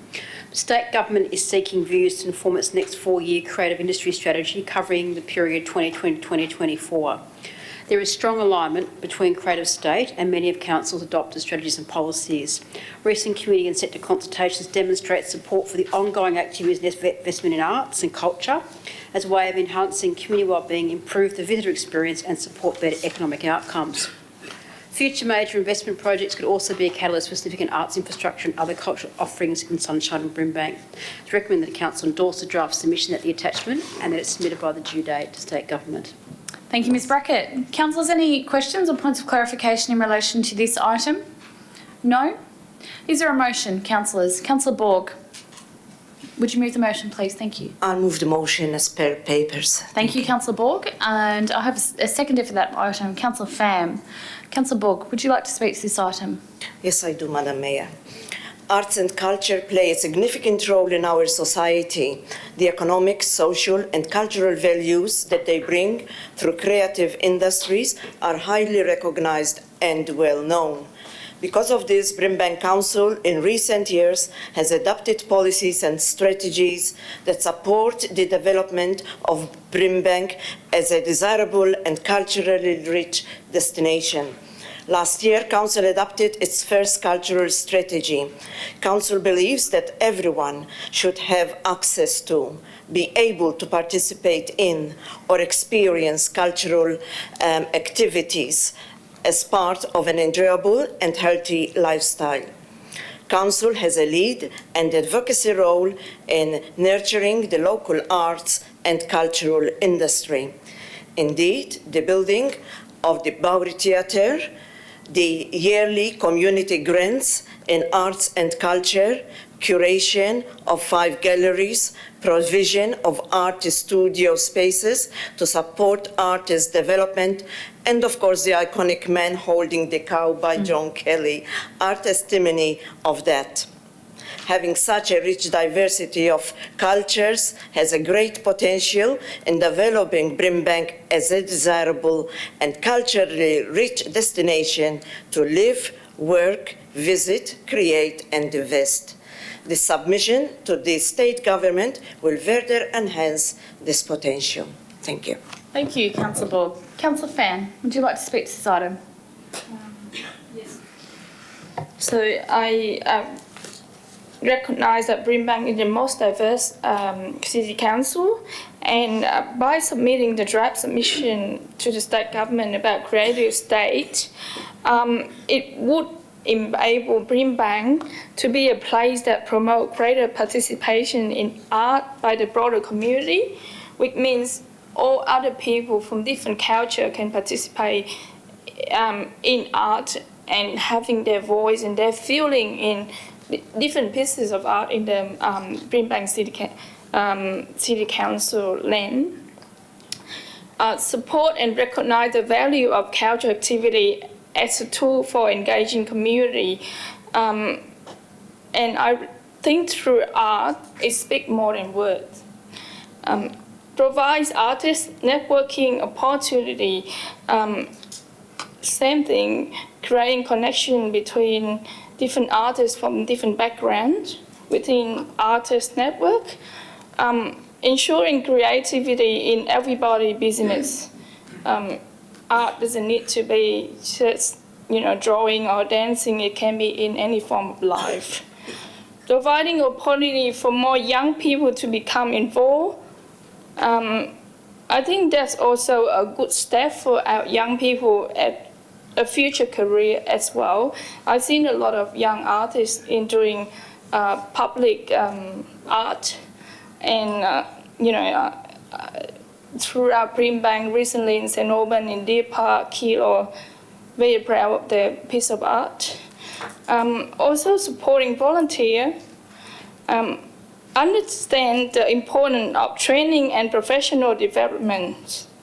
Promotes creative leadership in community. Many people don't have other skill, but they do have artistic skill, and they can fully stand up to become a leader in that art space. Develops partnership with school to encourage engagement and participation. We have seen a lot of art pieces and projects from our primary school, and I think that when I see those art pieces, it gives me more encouragement into, applying art in different ages and different sectors. Involves in the community in art, making art. Position council in leadership role as a driver and broker of art and culture project.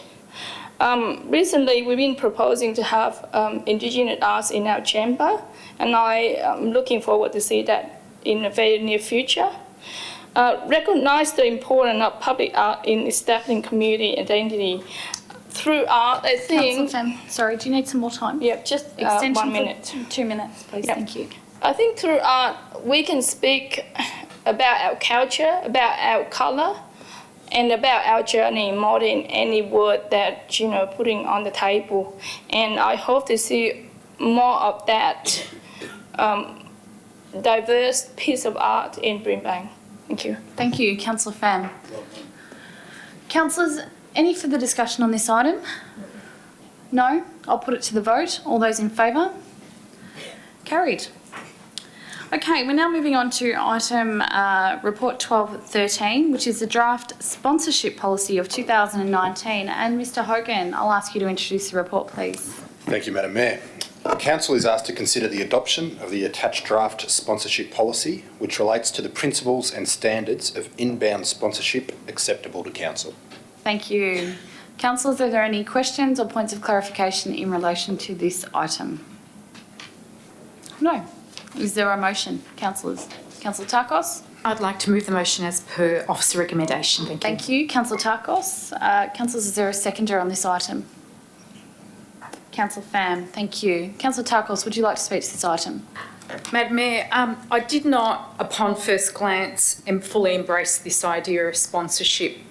However, I am satisfied that this draft sponsorship policy strongly aligns with our council policy and also strongly aligns with legislative compliance.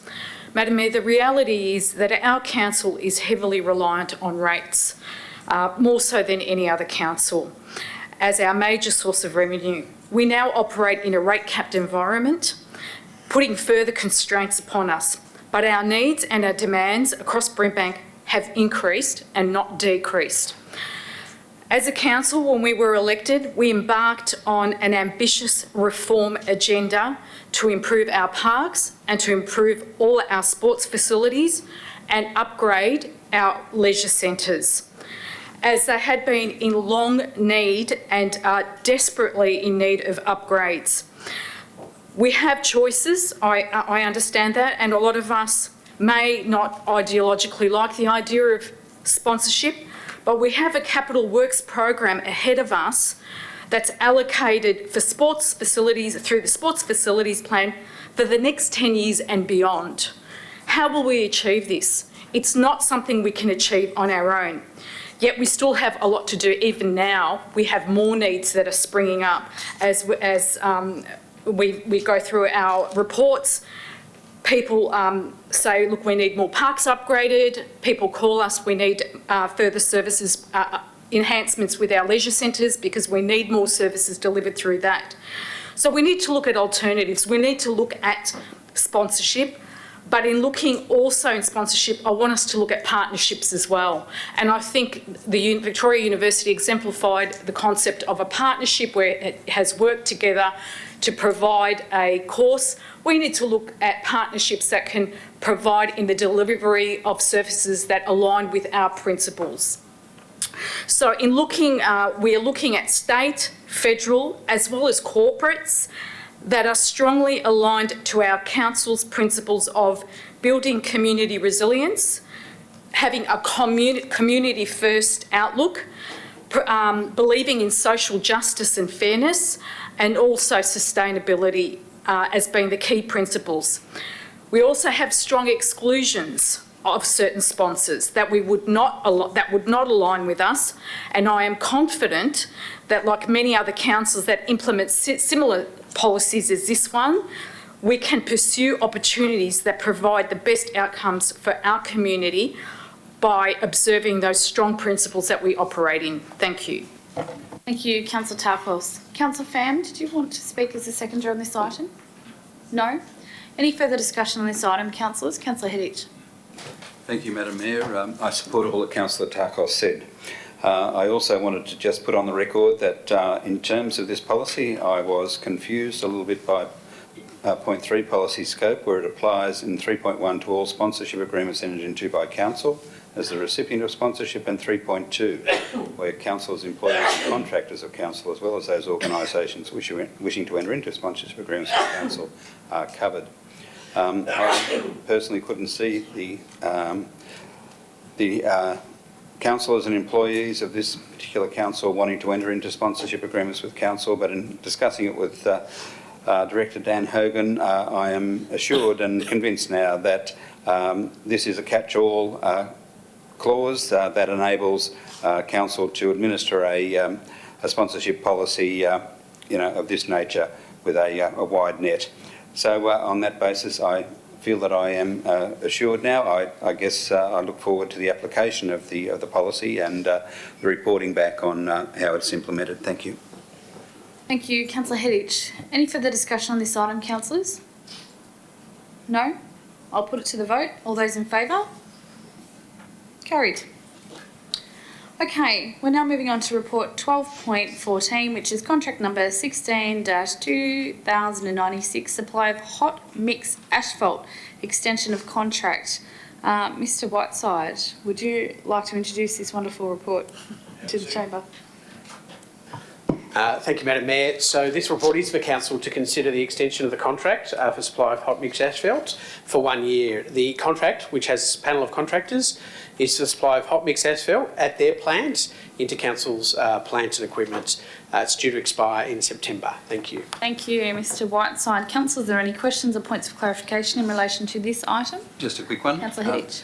We're hearing a lot about circular economy at the moment, and just wondering whether we know whether these contractors are using recyclable materials putting recyclable material back into the asphalt mixes that they're selling to us. Thank you, Councillor Hedditch. Mr. Whiteside, are you able to respond? So the specification for this contract was some time ago. So at this stage, there are obviously some companies that do provide a mix of recycled content asphalt. It will depend on what we specify as part of our road projects. Thank you. Councillors, any further questions or points of clarification in relation to this item? No? Is there a motion, councillors? Moved Councillor Dimitrios, so it's no. Councillor Hedditch, as per the papers. Seconded. Yes, thank you. Councillor Dimitrios. Councillor Hedditch, would you like to speak to this item? Councillor Dimitrios, would you like to speak? Any further discussion on this item? No? I'll put it to the vote. All those in favour? Carried. Okay, we now move on to report 12.15, which is contract number 202707 MAV, supply, delivery and repair of mobile garbage bins. Mr. Whiteside, would you like to introduce this report? Yes, thank you, Madam Mayor. So this report is for Council to consider awarding contract 202707 MAV, supply and delivery and repair of mobile garbage bins, using the MAV's panel of contract. It is essentially for Council to continue to be able to provide its waste collection services with the provision of mobile garbage bins for the various services. Thank you. Thank you, Mr. Whiteside. Councillors, any questions or points of clarification on this item? No, is there a motion? Councillors, Councillor Papafodio, would you like to move the motion, please?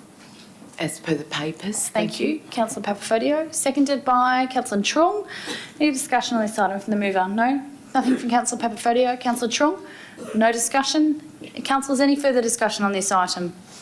No. I'll put it to the vote. All those in favour? Carried.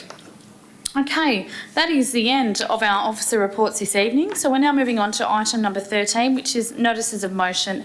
And there are 3 notices of motion this evening.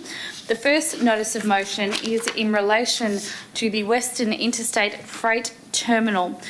Do I have a mover of a motion this evening? So moved, Madam Mayor, as printed in the business papers. Thank you, Councillor Dimitrios. Is there a seconder for this item? Councillor Borg. And Councillor Dimitrios, would you like to speak to this item as the mover? Just simply to say, Madam Mayor, that I commend Councillor Hedditch for putting forward this notice of motion, and I understand he has an amended motion which he may want to speak to. Thank you. Thank you. And would the seconder like to speak on this item? Thank you, Madam Mayor. Thank you, Councillor Borg. Any further speakers on this item?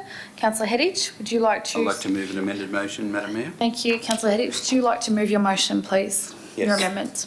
The amendment is to point A, writes to the Minister, the Honourable Melissa Horne MP, Minister for Ports and Freights. The additional part is to seek a mayoral meeting and request, as per the papers following that.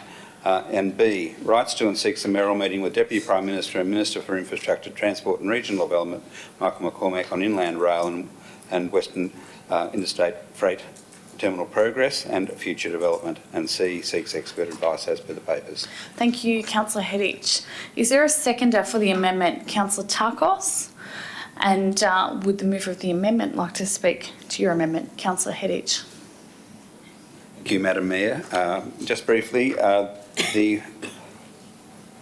WIFT is a project. The Western Interstate Freight Terminal is a project that is dear to people in the West's heart. We have a particular issue getting freight from the ports away from the city. Trucks, and that are a major issue. The WIFT, Lead West has previously supported the WIFT being developed at Truganina. The federal government has a plan for the WIFT at Beveridge. If Beveridge was to get up, there are, according to industry sources, a significant issue for the western suburbs of Melbourne with trucks coming from Beveridge into the city, to and from the ports and around the city, and that a terminal at Truganina would provide significant benefits connected up to the outer the outer transport corridor, where it could pick up both rail and truck movements there. There's also a connection from the port, the port rail shuttle from the port to Truganina that's proposed. So this is a complex project, but it is a project that brings freight through this city, but it also connects freight to the Inland Rail Project, a national rail project, which would see all sorts of trains running eventually along the freight lines, trains that can range from 1.8 to 3.6 kilometres in length, double-decker container trains, which have significant weight and a lot of issues around noise and dust and that go with them. So in this particular notice of motion, the intent is to seek to write to the Minister, Melissa Horn, the local minister here in Victoria, and request an update and a meeting with her. And the update is on the status of the business case that's currently being developed by Victoria for the Western Interstate Freight Terminal, and to try and get some understanding of the rail freight routes being considered. I think there are general concerns that should the route travel through as anticipated through the various parts of Brimbank, from Tottenham in Maribyrnong right through Sunshine, West Sunshine, Albion, Ardeer and Deer Park, and out through parts of Derrimut as well, that it will be a very big impact on local community. And I guess we're keen to understand what that might mean in terms of route. Is it a real route at the moment, or is it just a proposed one that's not being worked on? What is the business case looking at in terms of routes, and what are the potential strategies being considered in the business case to fund mitigation actions for noise, emissions and other impacts on amenity, livability and health and wellbeing? I guess we're also trying to arrange a meeting for the Mayor with the Federal Minister, the Deputy Prime Minister, who's responsible for infrastructure, transport and regional development, to talk about the Inland Rail project and where it's at. There are all sorts of rumours around about where it's at and what's engineerable in terms of this particular initiative and what's not, and I guess that requires a clarification meeting. And we also, in the third part of this motion, are seeking expert advice to inform the Council from the Rail Futures Institute, which is doing a lot of work on this particular initiative, and the Rail Freight Alliance, which is also doing a lot of work on this, and the Murray-Darling Basin Plan and various other Murray-Darling Basin Freight Plan and various other freight issues around this state. So I commend this notice of motion to councillors and look forward to your support. Thank you. Thank you, Councillor Hettich. Would the seconder like to speak? Councillor Tarkos. Just briefly, I endorse everything that Councillor Hettich has said. I think that what we are doing in this amended motion is seeking further clarification from the Minister on what route the WIFT will take.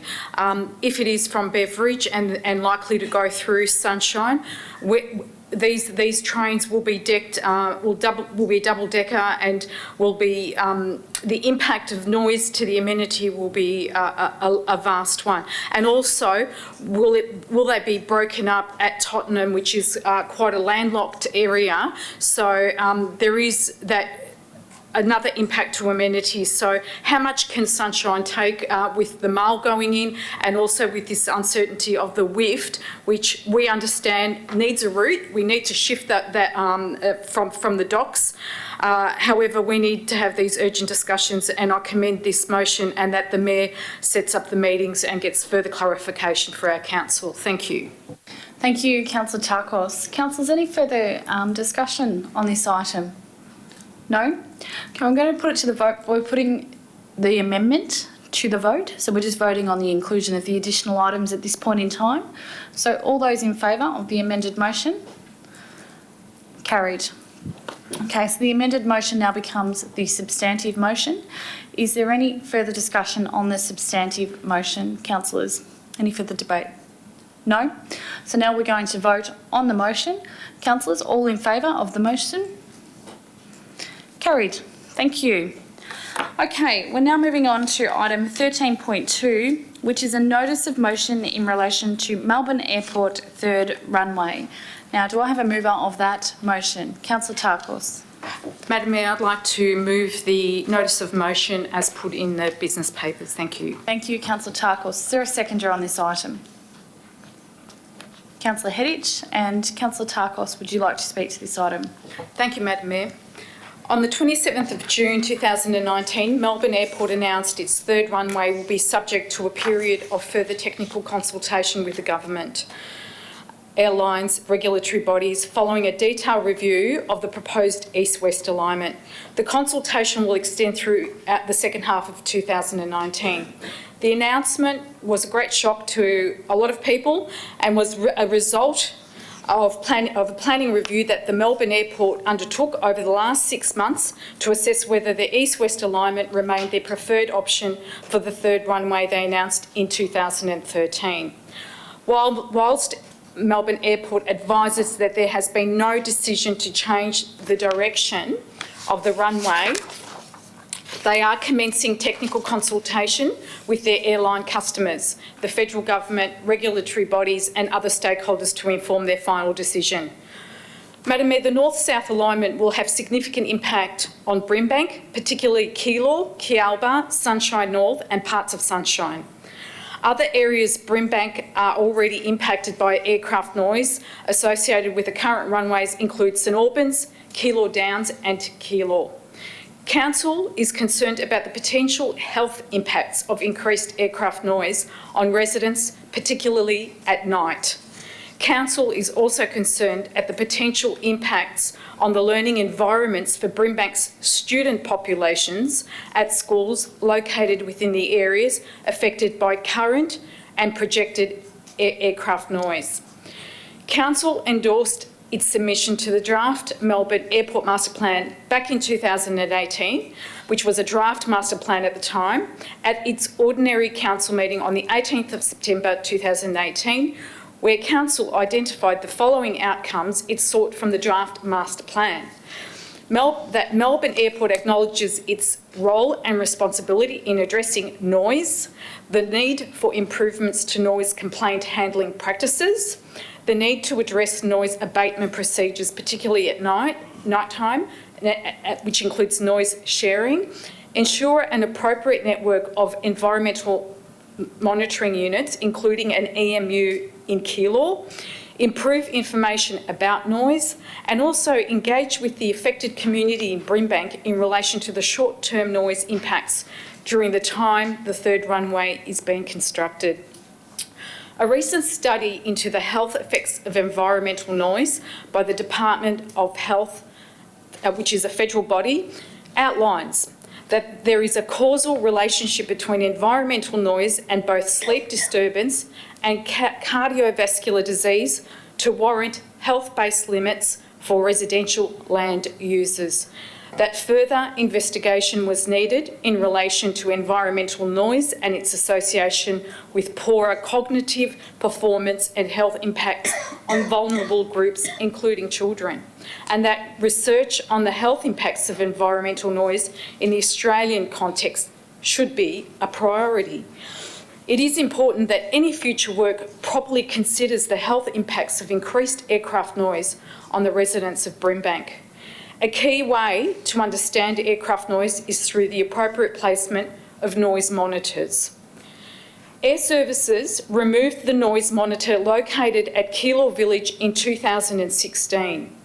Air Services said that the location was not beneath the flight path. However, it is apparent that not all noise monitors are beneath the flight paths. Keilor Village is already impacted by aircraft noise, and the removal of the noise monitor means that Air Services has no means to measure this impact. It is imperative that this noise monitor is located back in Keilor Village as soon as possible so that aircraft noise impacts on Keilor can be properly considered. Consultation with the Brimbank community is of paramount importance. Council, therefore, is keen to understand how Melbourne Airport will communicate and consult with Brimbank residents, and that the engagement is appropriate for our culturally diverse community, where in many cases English is a second language. Noise mitigation measures include noise sharing through airspace design, noise attenuation and other approaches that have been adopted in communities surrounding other Australian airports such as Sydney, Brisbane and Adelaide. Air Services Australia need to be more transparent and more open in assisting the local communities and to understand what options are available to them and considered best practice elsewhere in Australia. Council recognises that Melbourne Airport provides... Thank you, Councillor Tarkos, that's time. Do you need some more time? Probably a minute more. Except of time for 2 minutes, please. Thank you. Council recognises that Melbourne Airport provides considerable social and economic benefits to surrounding communities, including Brimbank, and that it is an important economic driver for Melbourne and Victoria. However, it is also important that Melbourne Airport is a good neighbour and addresses and mitigates the amenity impacts of their growth on surrounding communities. It is important that Melbourne Airport continues to work with this council and our community about these amenity impacts and provides further information about the findings of the review of the proposed east-west alignment to council, as well as the consultation outcomes. Thank you. Thank you, Councillor Tarkos. Would the second I'd like to speak? Councillor Hedich. Again, briefly, Madam Mayor, Councillor Tarkos has covered most of the issues. I guess I just wanted to reinforce that that airports in other places are, whether it's nationally or internationally, are developing noise mitigation strategies to try and deal with the impacts of noise. In this particular case, with the significant increase in flights to and from Melbourne forecast over the coming decade or two out of Melbourne Airport, that noise will be a major issue for people in the pathways. We have green wedges around the airport to the west, to the east and to the north, but a very much lesser one to the south, and that will be the place where most of the impact is felt. So we do have some, I think, some issues to talk about with the airport, but also the airport is advising us that the federal government has responsibilities here, and the I guess the Air Services organisation also has responsibilities here. So we need as a council to be thinking about how we advocate and who we advocate to on what issues and sorting that out. That's why I think the decision we just made recently to join the Mayor's Aviation Council will be a good one. It will help us with some of that. Also, I think around emissions, we know that the aviation industry is a significant I guess, contributed to emissions worldwide with the amount of travel that's going on, and that is having an impact on climate change. We do need to make sure that we do advocate for emissions mitigation strategies with the airport or other stakeholders, whomever they may be, to bring back mitigations. We see all sorts of innovations happening in overseas airports and communities, and we need to see some of that coming to Melbourne. I also look forward to a detailed conversation with the Air Services people about the lack of noise regulation, the lack of a decent monitoring framework and the poor complaints handling system that's in place at the moment. Thank you. Thank you, Councillor Hedich. Councillors, any further discussion on this item? No? Put it to the vote. All those in favour? Carried. Okay, we're moving on to the next notice of motion, which is item 13.2. Sunshine Senior Secondary College Campus Strategic Site. Is there a mover of this item? Councillor Hedich? Yes, Madam Mayor, as per the papers. Thank you. Councillor Hedich moved. Is there a seconder on this item? Councillor Borg. Councillor Hedich, would you like to speak to your item? Thank you, Madam Mayor. I'll try and be quick. It's getting late at night. The Sunshine Senior Secondary College campus in Graham Street, Albion, is a well-known local school campus. It is a beautiful site. It has an old historic Art Deco building and has been a place of education and training for many generations of people from this area. We understand that with the transformation of Sunshine Secondary College that's going on across Brimbank, 4 sites coming down to 2, that the sale of this particular site and the sale of the RD South Campus in Glengala Road are imminent. And I guess the concerns in community are that this particular site at Graham Street is one of strategic importance going forward. It is a site that is located close to the upcoming Sunshine Transport Super Hub. It is a place where education is already provided alongside a primary school. It is a place where the community sees that future education and training for all the skills development that needs to happen in this community going forward can happen and happen in a great spot. And I think the importance of providing education and training opportunities and having land set aside for future generations to be able to put their stamp on it and to determine exactly what is needed in those spaces is important, given the level of development that's going to happen around here. So on this particular notice of motion, we're asking that Council write to the Honourable Gail Tierney MP, Minister for Training and Skills and for Higher Education, to have her consider those matters, along with the Honourable Gavin Jennings MP, the Minister for Priority Precincts, and the Honourable Richard Wynne, the Minister for Planning, as they each have a role to play in this new Andrews government and the portfolios that have been assigned to them. We're also requesting an update on the State Government's intention in relation to the future of the senior campus, and we're asking that the State Government conduct a strategic land use assessment in accordance with the VAGO, Victorian Government Land Use Policy and guidelines that VAGO produced not so long ago. Again, we can only highlight as a council that this senior campus of Sunshine College at Graham Street is a strategic location, highly valued, and one that is in the middle of this Sunshine Priority Precinct and proximate to the future Sunshine Super Hub, and must be considered in the future planning for the Sunshine Priority Precinct. And we can only emphasise the importance of providing future education and training and other public uses in this precinct, and that this current location is one of high value and high need for retention. Thank you. I commend the notice of motion to councillors. Thank you, Councillor Hedditch. And would the seconder like to speak? Councillor Borg. Yes, thank you, Madam Mayor. I would like to reiterate what Councillor Hedditch just said. As a council, it's imperative that we make sure that we think of future generations and protect our valuable assets, such as the senior campus of Sunshine College at Graham Street. It's important to emphasise the importance of providing education and training in the Sunshine precinct. Education and training is one of the best ways we can uplift the current low socio-economic status. Indeed, in 2016, Brimbank was the second most disadvantaged local government authority in the Melbourne metropolitan area and third disadvantaged local government authority in Victoria with a score of 921. This is based on a range of census characteristics, including income, educational attainments, unemployment, and jobs in unskilled occupations. I would like to congratulate Councillor Hedditch and thank him for putting forth this motion. Thank you. Thank you, Councillor Borg. Councillors, is there any further discussion on this item? No? I'll put it to the vote. All those in favour? Carried. Okay, we're now moving on to item number 14 of the agenda, which is rescission motions, and there are no rescission motions this evening. So moving on to item 15, which is urgent business. And Madam CEO, is there any urgent business? There is no urgent business this evening, so that will move us straight on to item number 16, which is confidential business.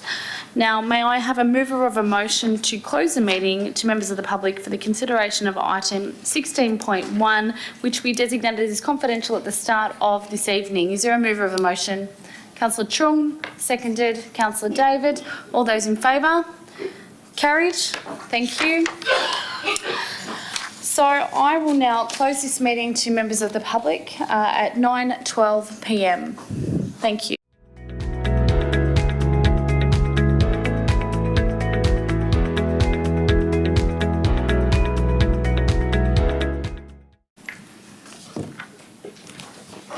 Welcome back and thank you everybody. Council has now considered the confidential item and has resolved that it will remain confidential at this point in time.